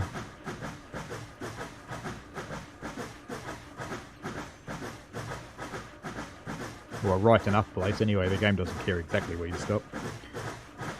Did anybody actually answer how long the line was? 50, Brad. Well done. Alrighty. What iconic railfan locations are included on the route? And just out of interest, we've already been to all 3 of them.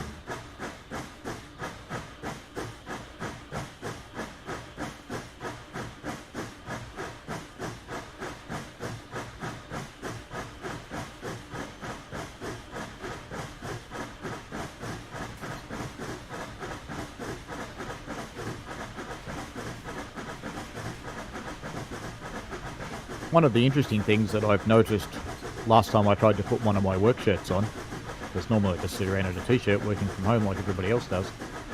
But one of the things I noticed is that even though I'm only firing 2 or 3 times a month, my body has changed.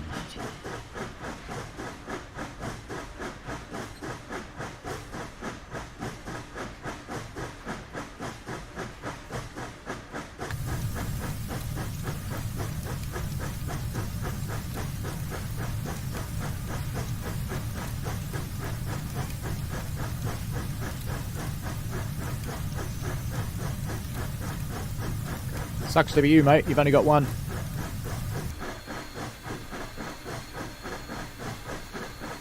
Windy Point is one of them. Thank you, Mitch.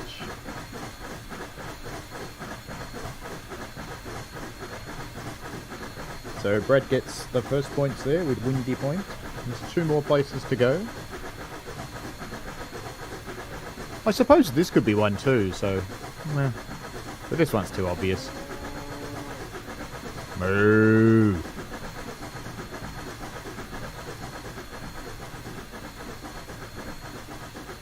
One of the ways I regularly prove to people that I'm a clown is that when we're driving past the cows on the Puffing Billy Railway, I lean out and go, moo.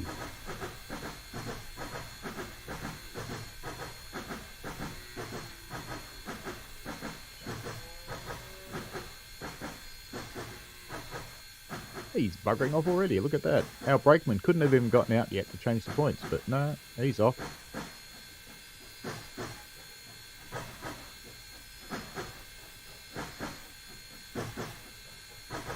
Impatient bugger. I would have thought in reality they'd actually hang around the chat for a while, but, you know. Let me just get this right. I'll come back to the chat.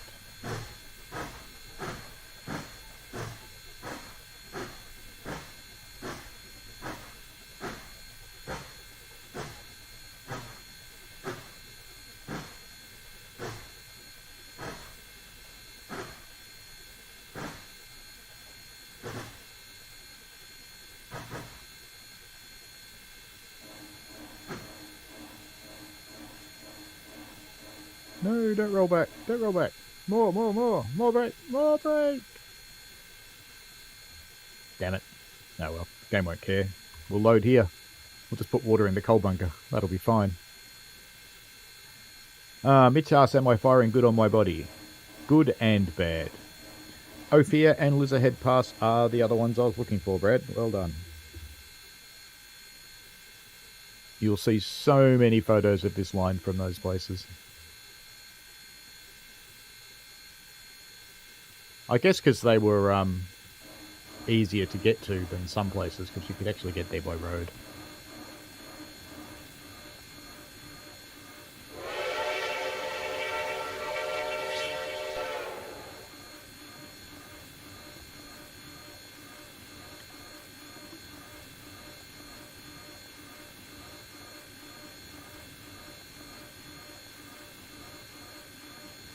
Can we get going again? Let's go with another question. What gauge was the RGS in feet, please? I should have saved, shouldn't I? Nah, it should be fine. What could go wrong? I don't know if it'll let me water up the second one. I'm actually curious. I'm going to try. Let's just do something intelligent before I do that, though.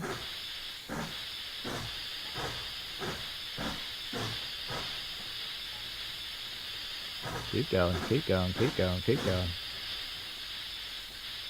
Keep going, keep going. A bit more. A bit more. Right, brakes on. And a loco brake as well. That should be enough. Just wait till it definitely stops. It will. It'll fill up that coal bunker with water as well. 3 feet and NJTE is the first one. Well done there. Good and bad, Mitch. I learnt a new way of opening the door to the coal bunker on the NA, which has helped a lot. Using the chain rather than lifting the gate itself, because that was doing horrible things to my back. The shoveling is good. Alright, time to try again.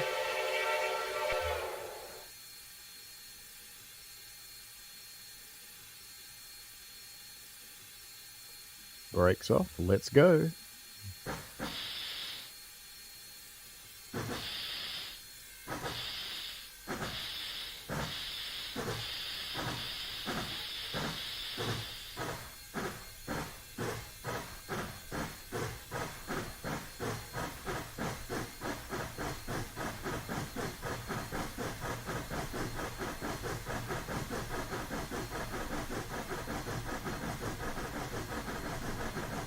Alrighty, why was it built as narrow gauge instead of standard gauge?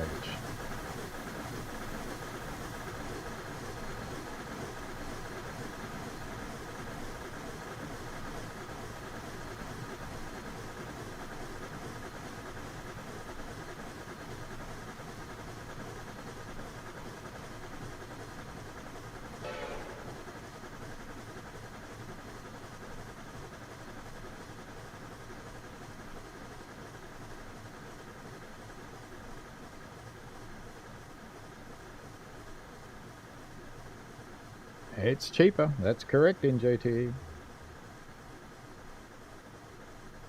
In the context of this line, and you don't get it in the game, so don't get me wrong, what is a goose?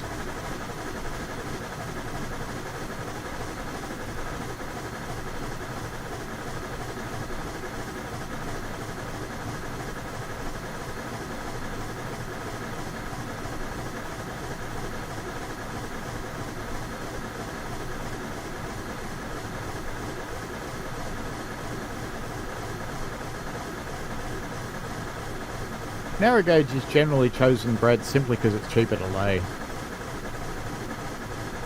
And if you're doing a difficult route, narrow is usually the way to go. The other advantage with narrow gauge is you can have much tighter corners, so you don't have to take so much space. You will be dropping off the stock cars on the Y-tail at Lizard Head for picking up loaded tomorrow. We're dropping off the caboose in the snow shed before dropping the stock cars off. Very good.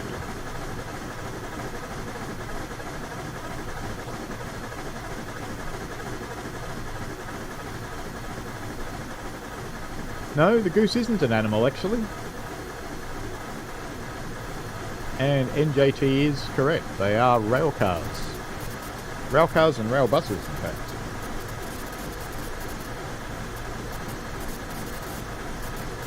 Was this particular Baldwin locomotive, the K27, the only type to run on the line?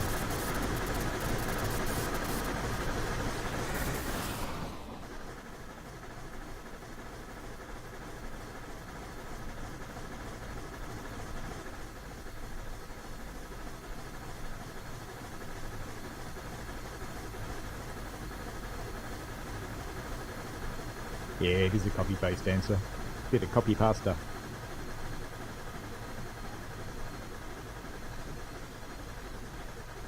Brad with the first one is correct. If the line in the game extended to Durango, as it did in reality, what line would it connect to that still operates today?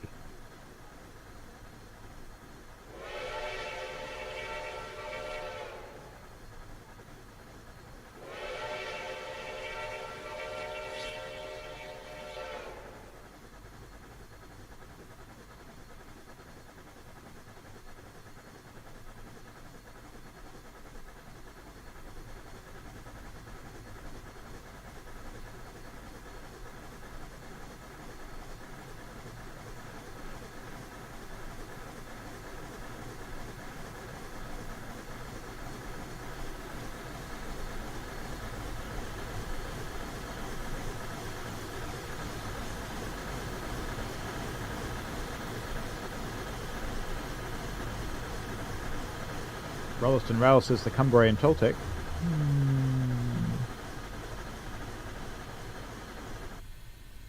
I suppose it would it.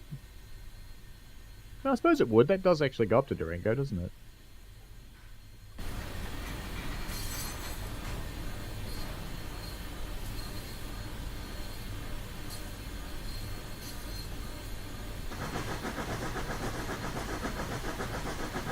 I only powered off because I wanted to hear it start again. I can smell things cooking. Smells nice.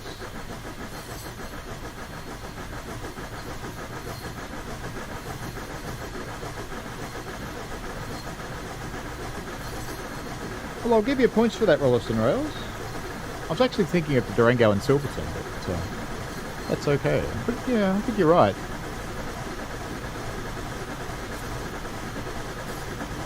How long would the route be if it went all the way, as they say?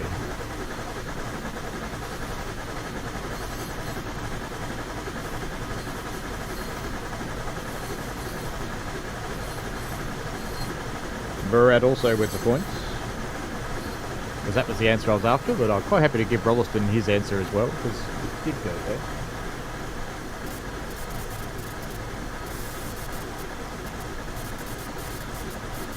Strange tree.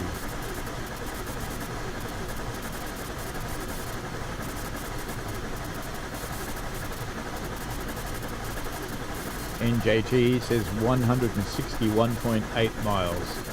You know, I'll give you that because it's not the difference in websites. I have 163, but I'll give it to you, NJT, because that's pretty close.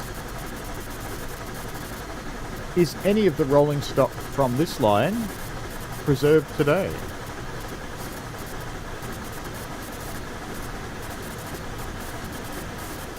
And if it is, where is it?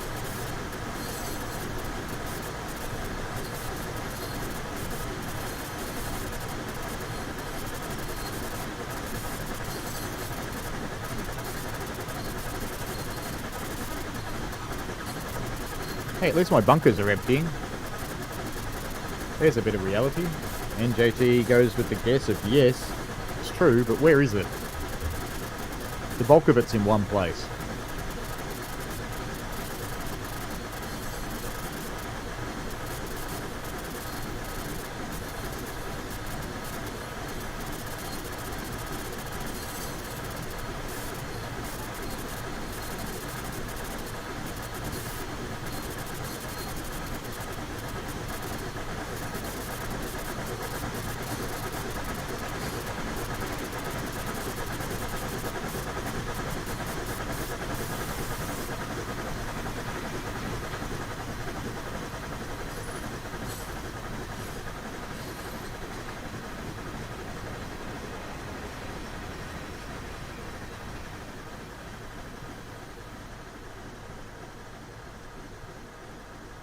I feel mad Googling going on, trying to figure out where all this stuff is. As I ramp up to an officious 20 miles an hour.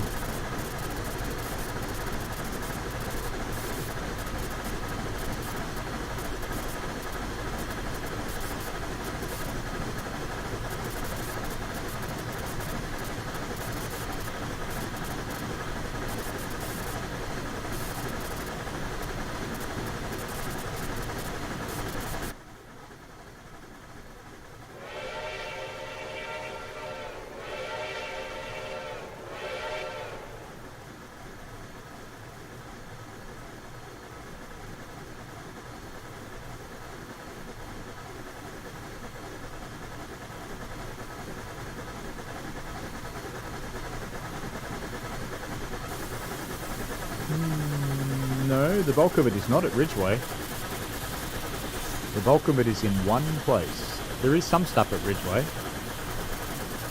There's a locomotive and a gondola and a caboose up on a plinth at Ridgeway. Most of it's in a museum somewhere.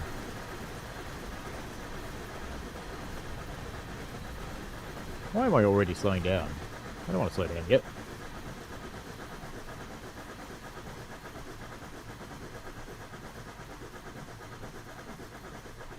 Barrett says Locomotive 18 now owned by the Coal-Brookdale Railroad in Pennsylvania.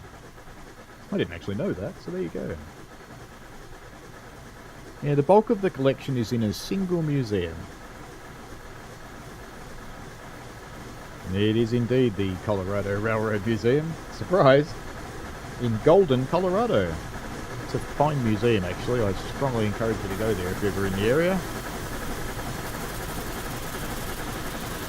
Not only is it a good museum, but it's one of the few in America that's got strong volunteer involvement in managing the assets, not just providing docents and the like. Docent is a uniquely American term to describe the job of the volunteers that provide guidance or work in kiosks or ticketing or whatever around the museum.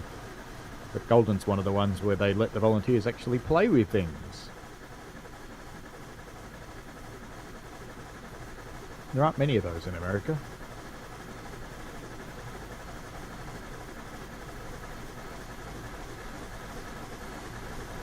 When was the line formally abandoned?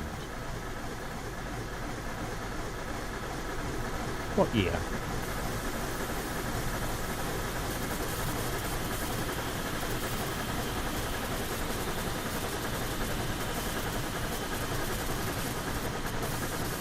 There you go, NJT. Who would have thought it all?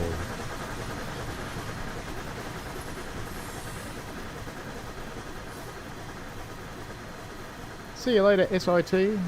Sleep well.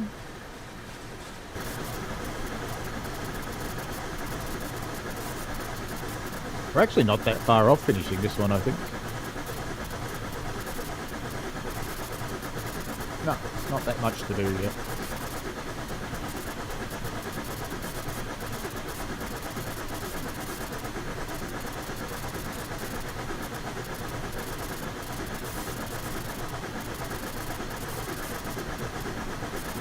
Sitting here looking at the distance to the drop-off, starting to slow down, and I'm thinking, no, I'm still getting up a 3% grade. I can't afford to slow down.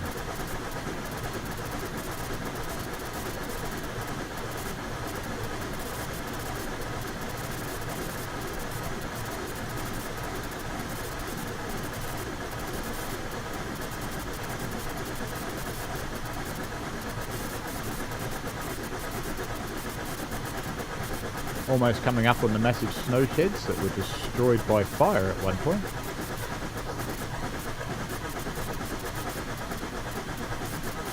Still waiting on people to Google the year that the line was formally abandoned.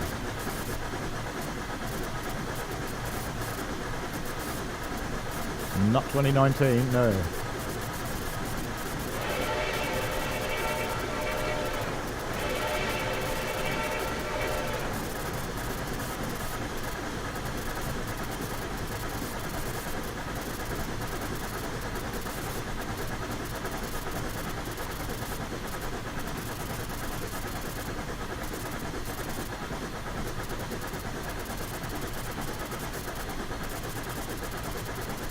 Wasn't quite that recent.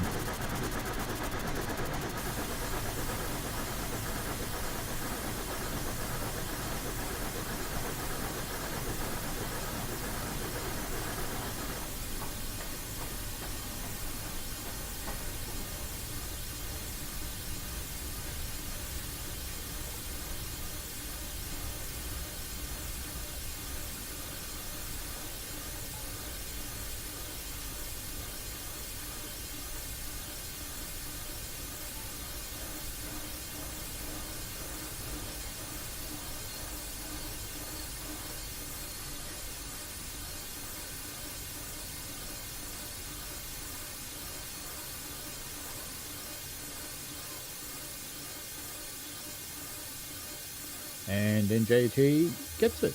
Correct. 1952. So how do you uncouple something that's inside a shed? I'll try and do it with the uncouple thing, I guess. That's my locomotive. So brakes on. Couple. Oh, it worked.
Where are our cars? Have they passed the points yet? Yeah, I think they are. By the time we stop, they will be anyway.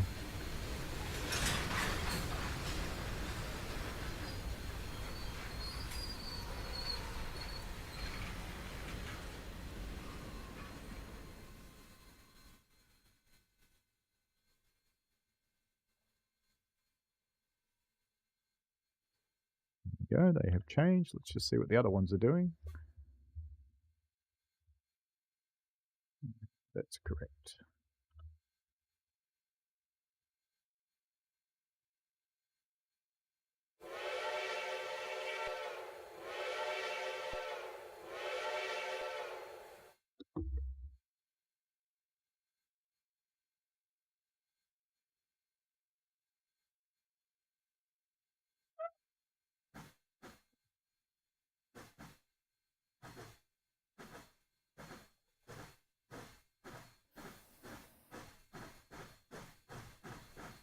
Which contract was lost that was the final straw that broke the camel's back in closing this line?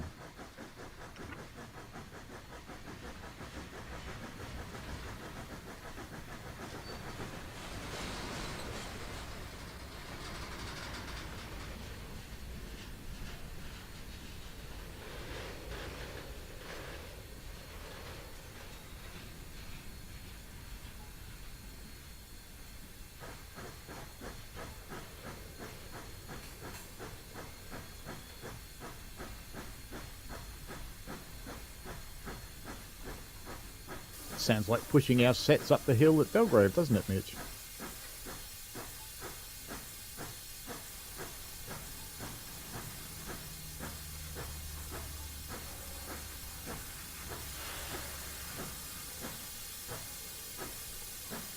US mail, correct. Postal contract.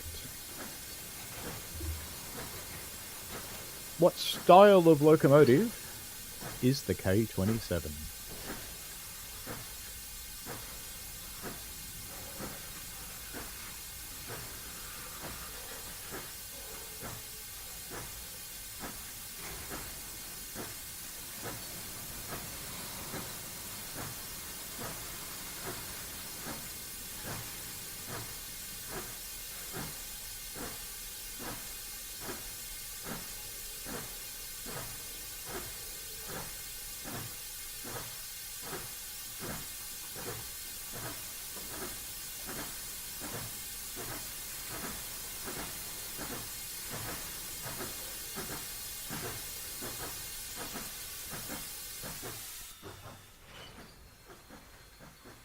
Oh, typing.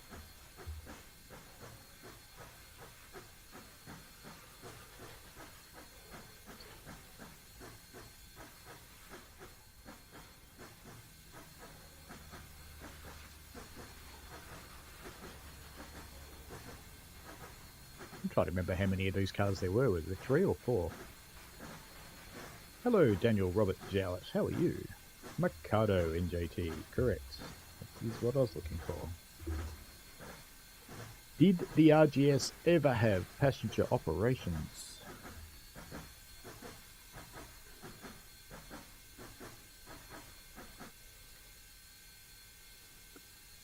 No, it wants me to go further.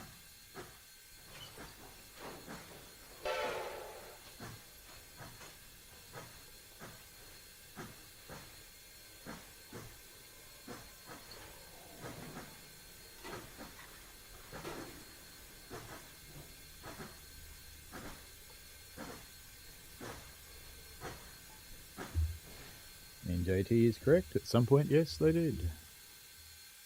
Not quite there yet, are we?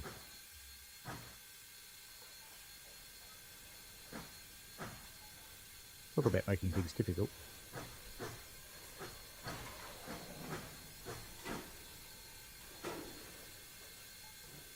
Surely that'll do.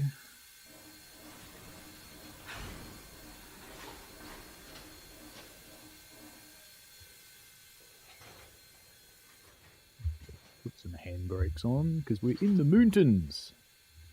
Don't uncouple things in the mountains without putting handbrakes on first.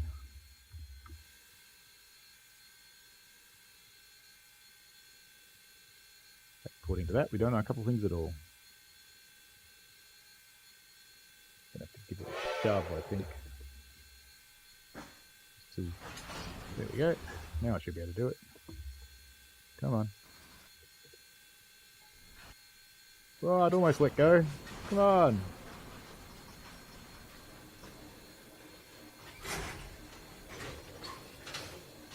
It has actually uncoupled. Look at that.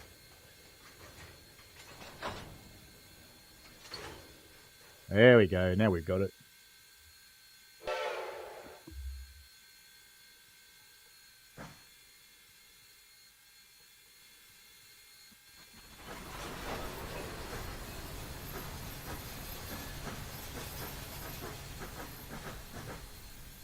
Hello, Alex. How are you?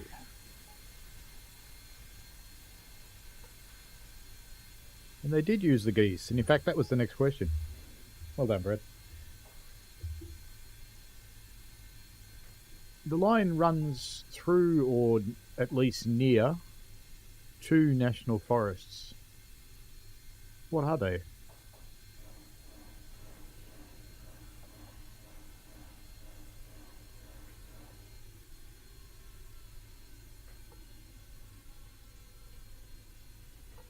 You can stop now, train. Honest. It's one of the things I find a little bit unrealistic about train simulators is brake applications.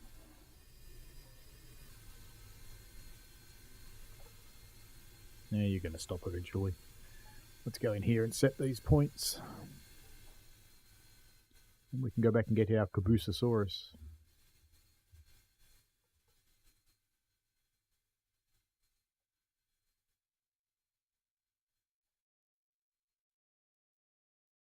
Brad says the smaller ones were called goslings.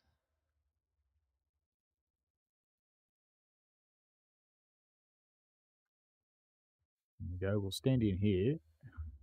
Which end are we at? That one. We'll stand in here and we'll watch out the window as the train comes to get us.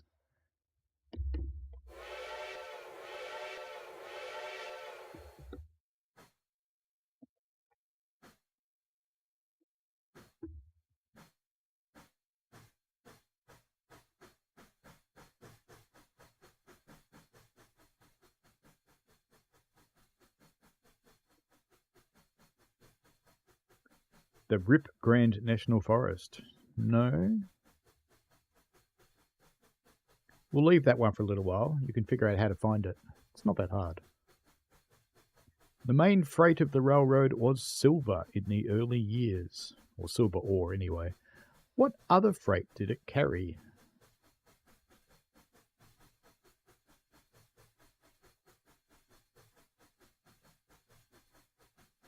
There were 5 major ones.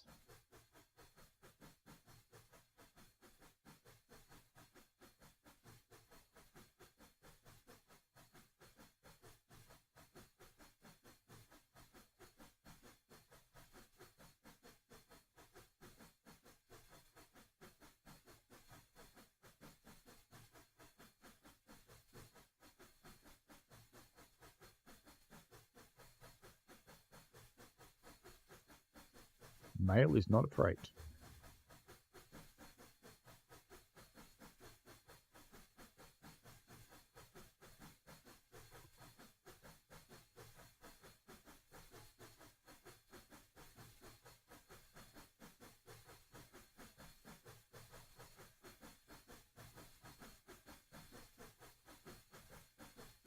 Gotta say, I'm loving my new GPU. It runs so much cooler than the old one did.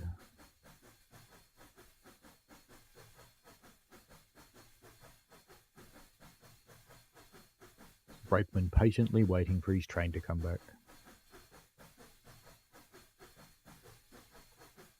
Or her, but in this era, probably a boy. I was actually discussing that with a friend of mine this morning, that there were only 2 jobs in World War II that weren't taken by women, and they were on the footplate. Fireman and driver. I will accept lumber. I was looking for timber, but yes, lumber will be fine. Just a wording thing. So 10 on that one. 4 more products. We just shunted some of them. Here comes the train.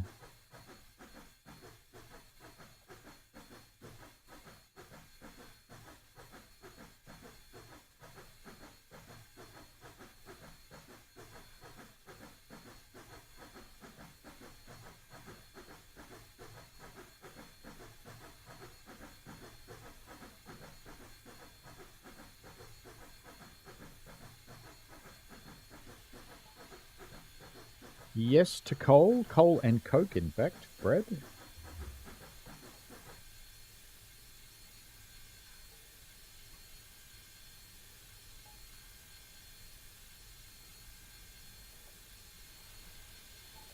What did we just put at the end of the siding a moment ago?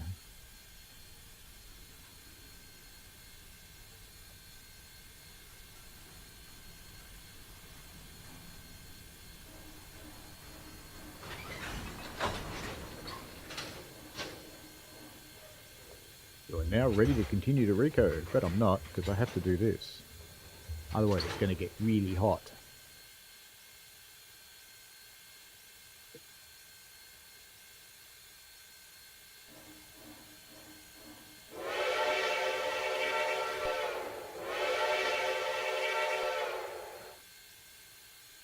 Cattle is correct.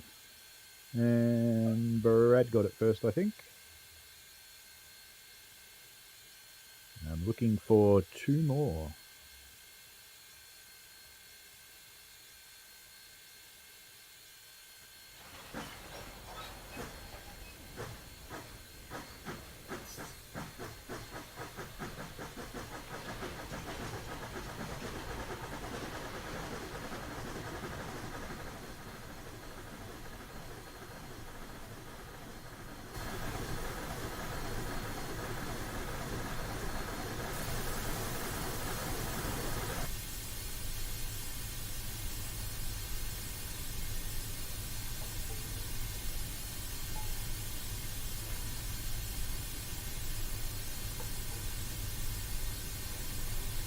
Two more major ones.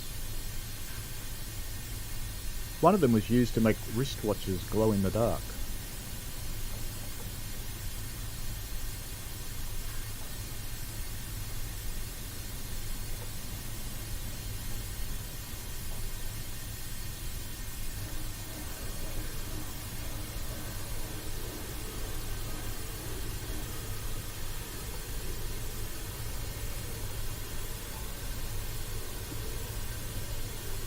Going a little bit fast. I wish I knew what my brake gauges were doing. That would be handy.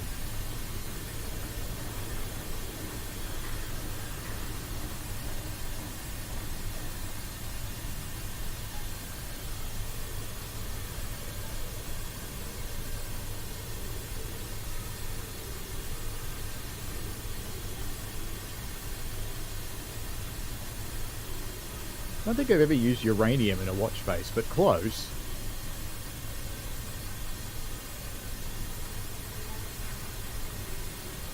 Oil is one of them, yes.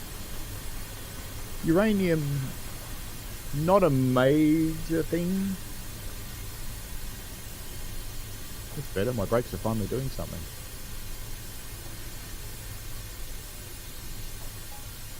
You can't partially release these brakes, so I'm going to take it right down to about 6 miles an hour, and then I'll release them.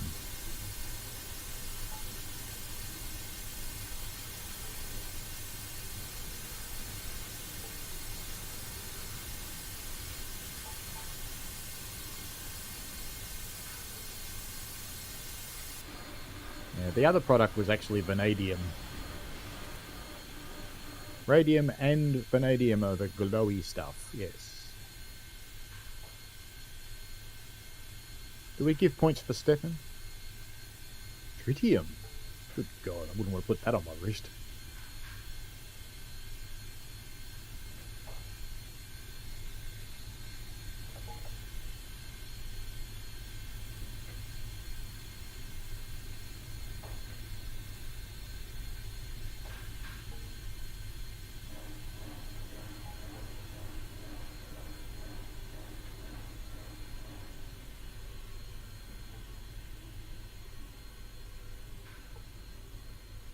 Slide down the hill now.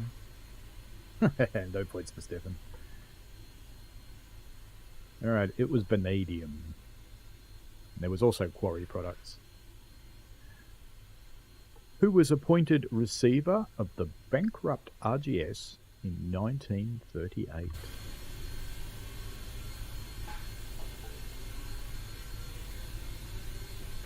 As we head towards coke ovens.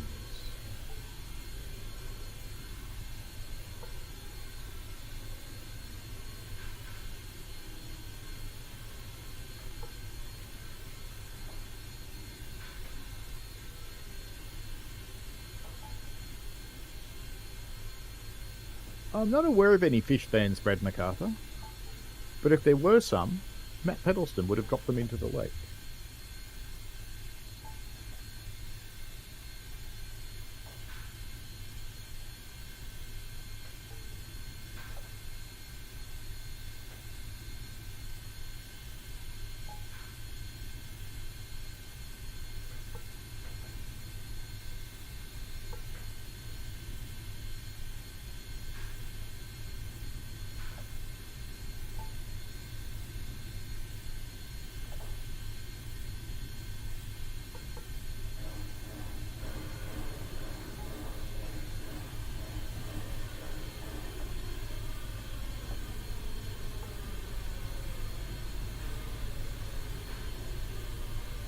I wonder if they ever used the reverser to maintain speed on this line.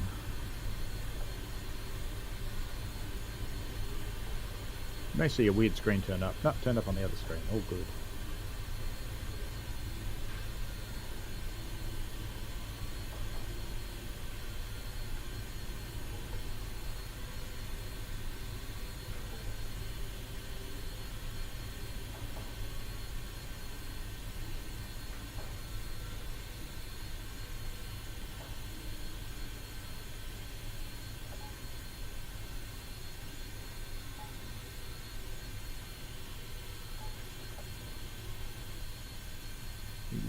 All down the hill. Brakes on, brakes off, brakes on, brakes off. I'm going to try using the reverser. I don't know if they ever did it on this line, but let's try.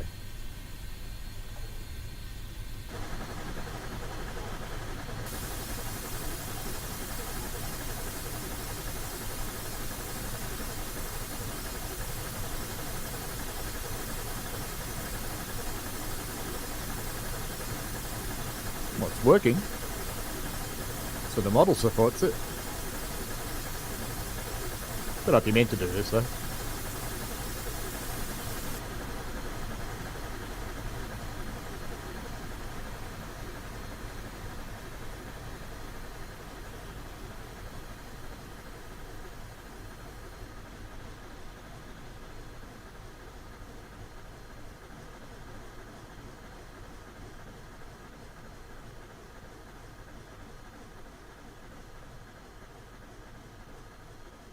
We roll off down towards coke ovens. Do I have an answer yet?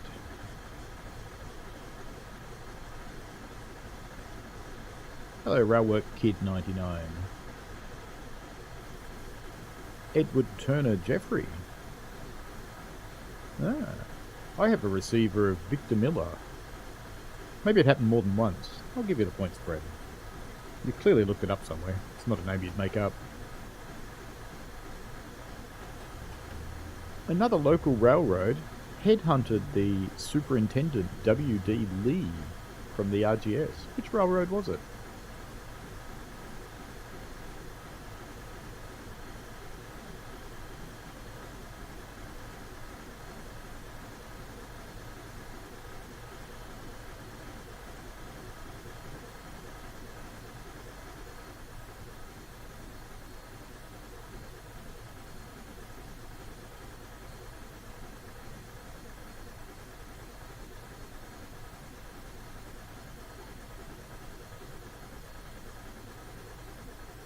This is such gentle, undulating countryside. Surely we can go faster than this. I think we will.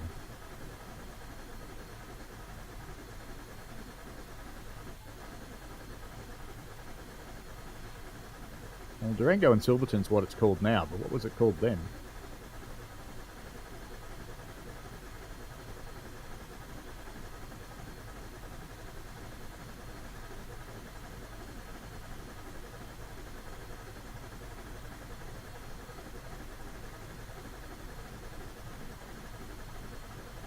I smell sticky date pudding cooking.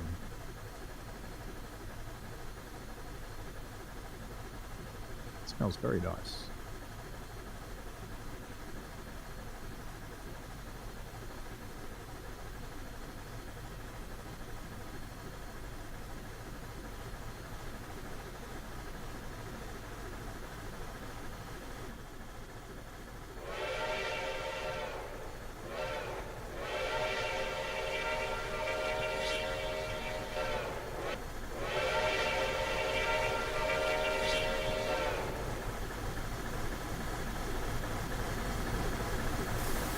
Milepost 55. Reminds me of that immortal Bruce Brothers quote. Control, this is car 55. We're in a truck. Wasn't the Denver and Rio Grande Western? No. Close, but no.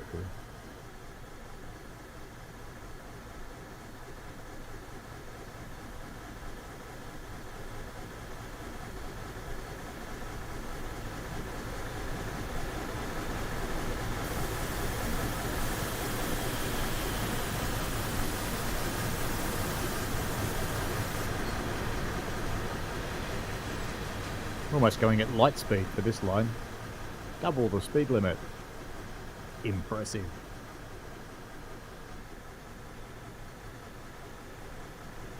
Brad says he loves sticky oat pudding, but he's got heartburn just thinking about it. I know that problem, Brad. But I refuse to give up my pleasures.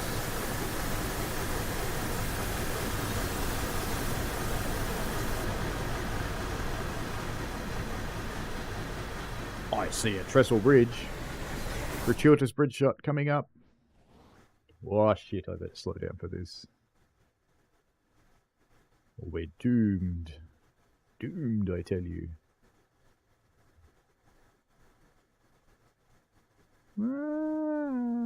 Still not quite NJTE. We'll come back to it. Did the RGS ever carry uranium?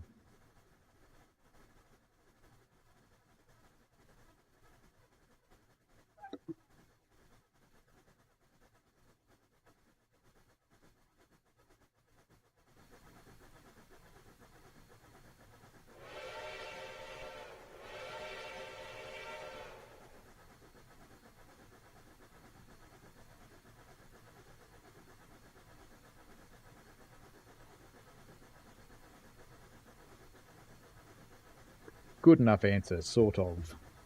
They did, but not a lot. In 1898, the train was robbed while taking water at Stoner Creek Tank. How much money did they get?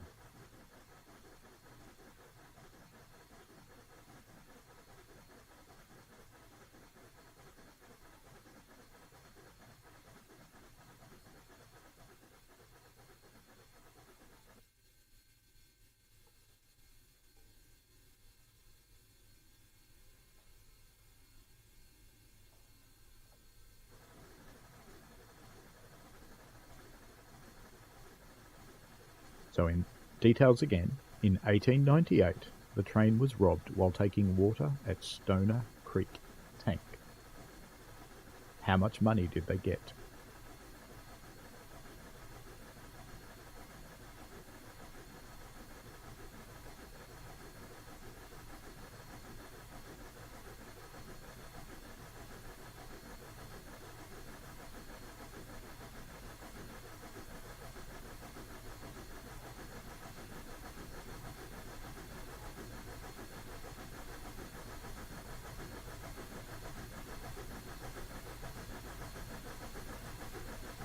Brad says not as much as they expected. That's probably true.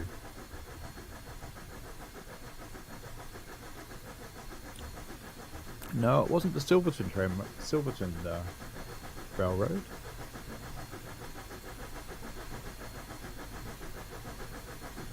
$80. Well done, Railworks kid.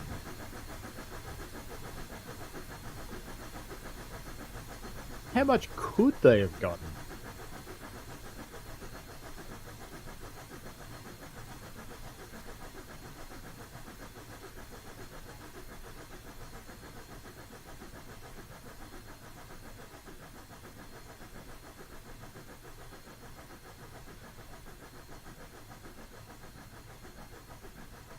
There's an interesting story behind this one.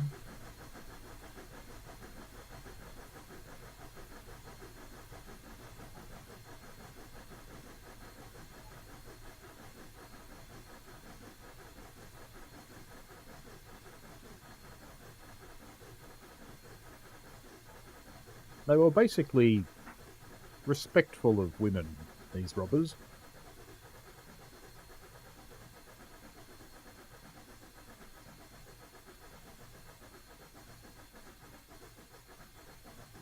And I don't know if anybody will actually find the answer to this question. It's in a newspaper article from the time, but the robbers were respectful of the women, so they corralled them off to one side and didn't, as the newspaper describes it, did not interfere with them. One of the women had $1,000 in cash with her, and she hid it in her underpants.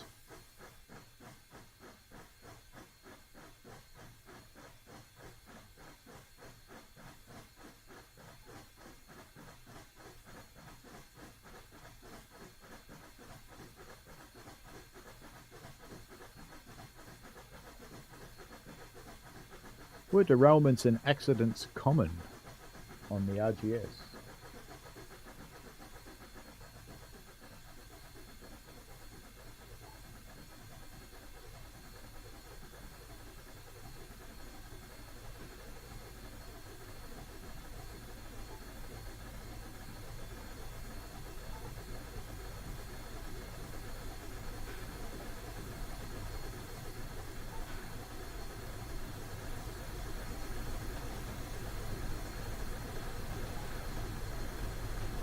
Brad, for the points. Yes, very, very much so. I was actually thinking of making a list of the derailments a question. There were just so many of them. It's like, nah, no one's ever going to be able to get them all right. There's literally hundreds.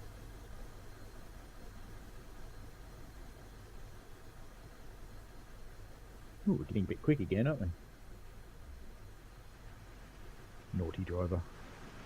Probably should do something about it, I suppose.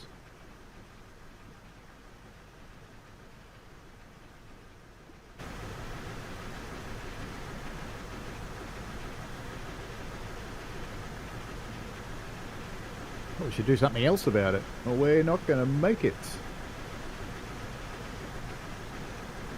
We're going to get round the corner. It did.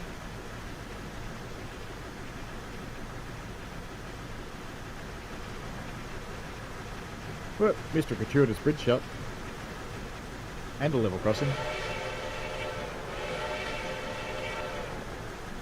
That would have been funny, wouldn't it? This guy driving along and this train that he's expecting to go very slowly appears doing 50 miles an hour.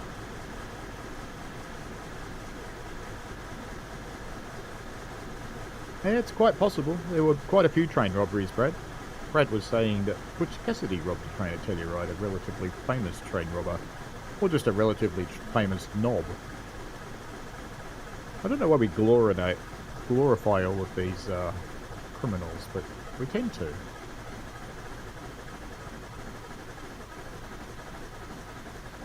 I have indeed thrown out the anchor.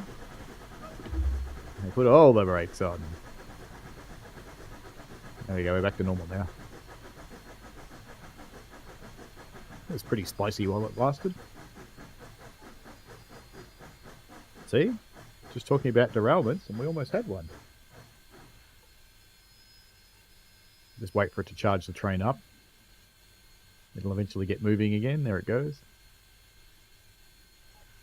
3 miles to go.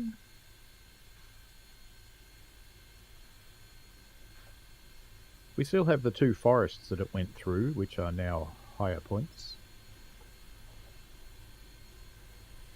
Through or near. There's 2 major ones.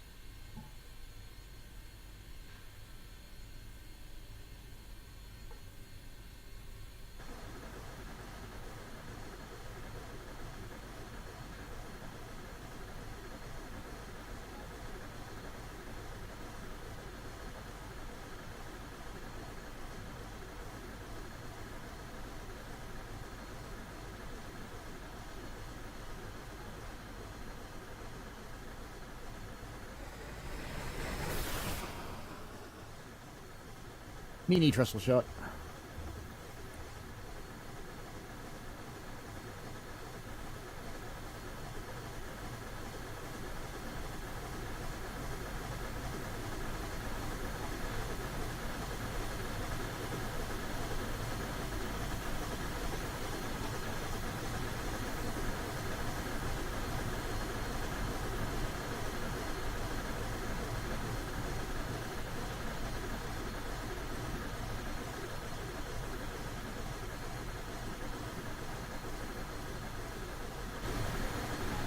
I have to say the locomotive brake is remarkably effective at slowing these down. It shouldn't be, but it is.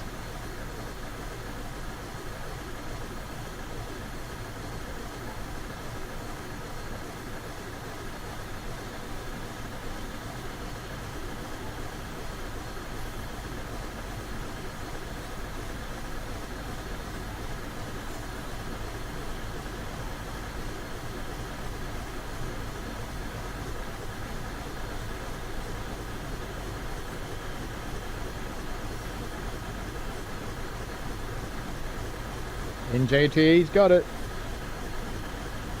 The Denver and Rio Grande.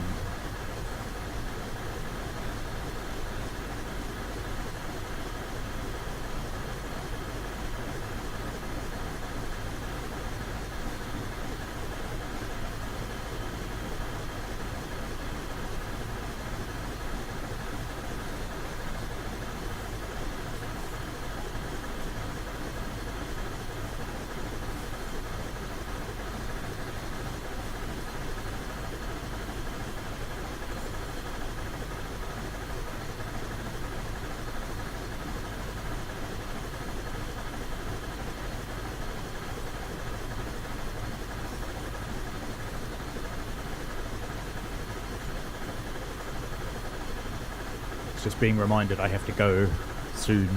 But that's okay, we can finish this, I think. I don't think we've got many to go, we don't. I don't actually have the Rio Grande National Forest, but I think JTE answered that one first anyway. I think.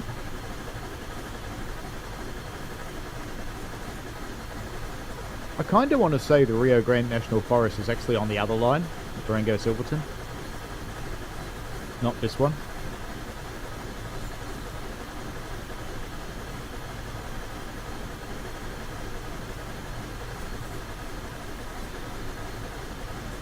I could be wrong on that. So purely as a bonus, in case I am wrong, both NJT and Brad can have points for the Rio Grande National Forest. Just in case.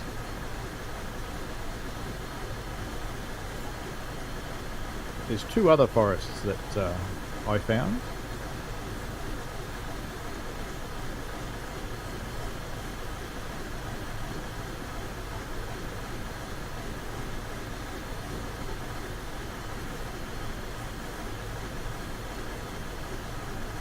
One down towards Coke Ovens. I don't think we'll actually finish going this all the way to Rico, because if I look at the map, we're running down via Coke Ovens, which is there somewhere. And then if we do the next one, it's a long way. We probably haven't got time to do all the way down there.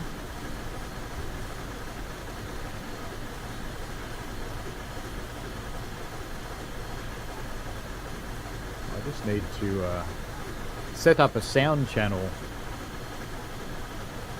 and it's refusing to load it. Oh no, there it is. Let me take that off screen for you, because I just need to set up a sound channel so I can run a video.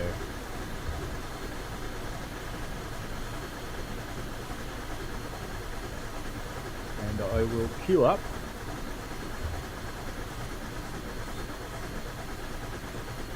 section of the video that I was talking about.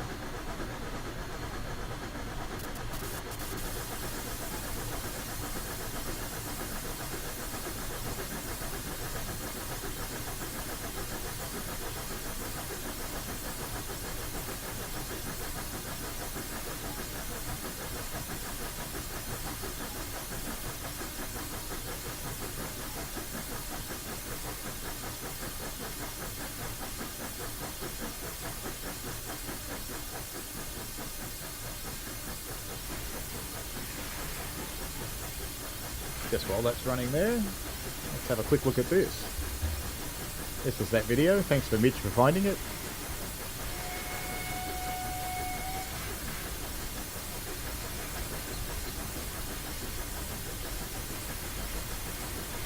That's G42 pulling its train.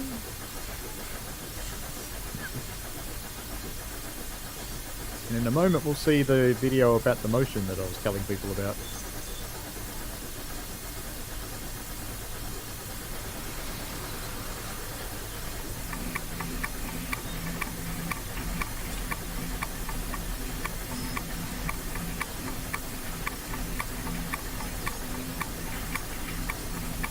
And you can see what the clanking noise is coming from.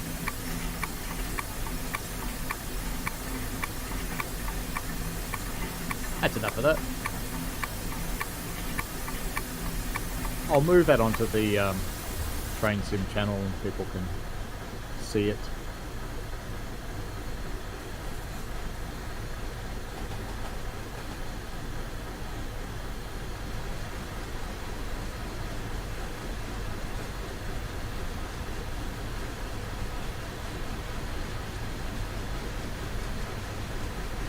Coming up to a 25 zone. I'll be allowed to do this horrible speed I'm doing. And signals even. Wow.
We're going to take water at coke ovens, why not?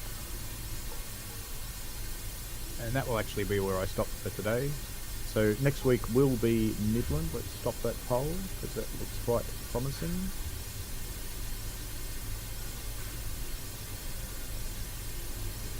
So we'll do Midland next week. I'm planning on streaming Midland on Tuesday night, Australian Eastern Standard Time.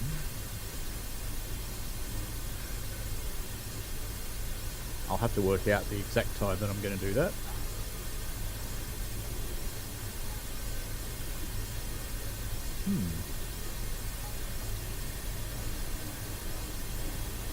Rail driver stopped controlling the direct brakes for a moment there.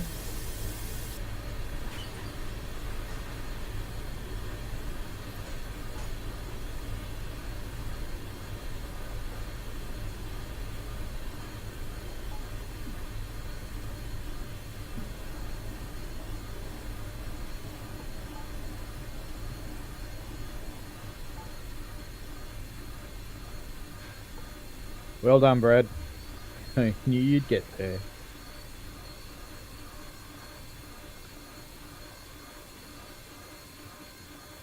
Wait for the brakes to recharge for a moment. Stopped a little early.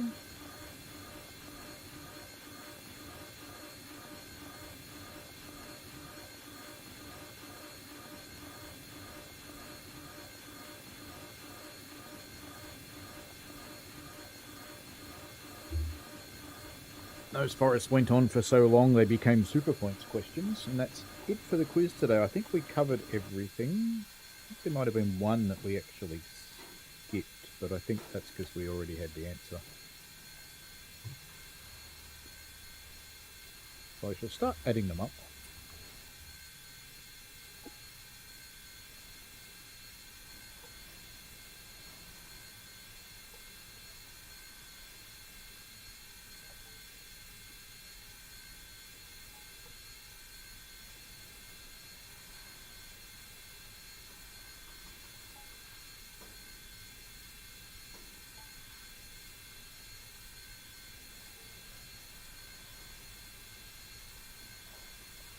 It would have come from a small number of people who voted.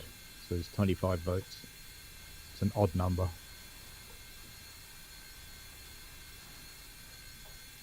Alrighty, here we go with the points from today.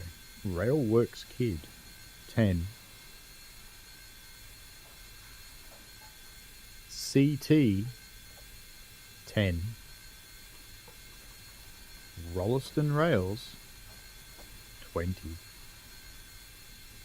Metra, 30. Now I know the train's moving, it's okay, I'm running it down to the water tank. NJTE, 190. Well done. Brad had 200 before he answered the two super points questions and somehow managed to find those forests, which I thought was quite good. Pretty impressive. Ends up with 300 for the day, which is pretty bloody cool, to be honest. I actually met Brad the other day. Came and stalked me on the railway.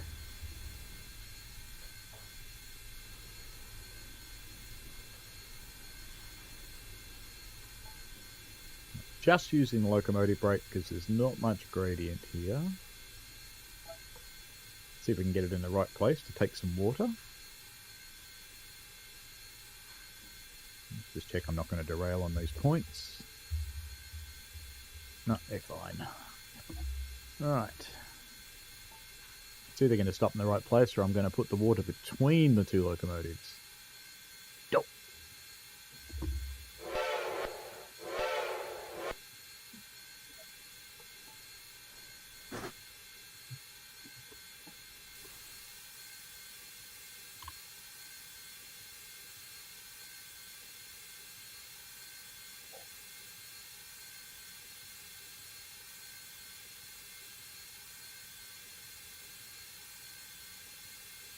We shall take some water in both locomotives, and that'll be the end for today.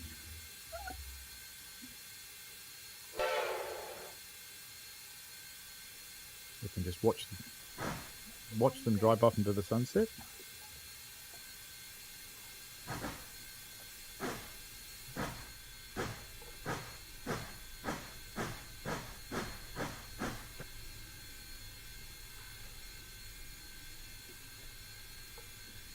Ah, missed it again.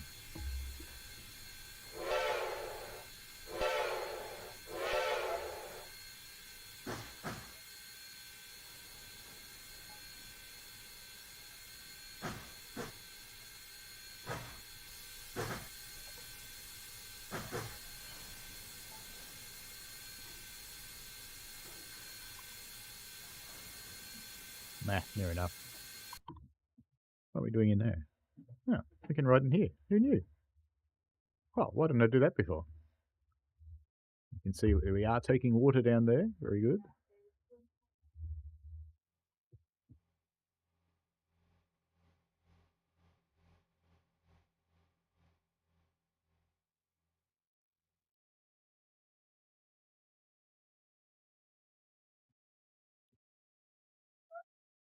And of course you realise we have to do...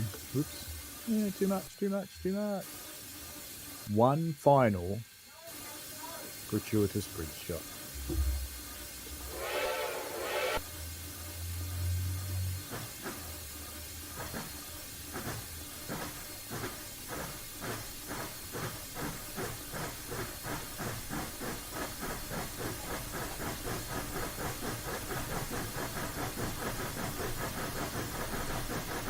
And that's it. Here we go. And drive off into the sunset. Enjoy yourself, folks.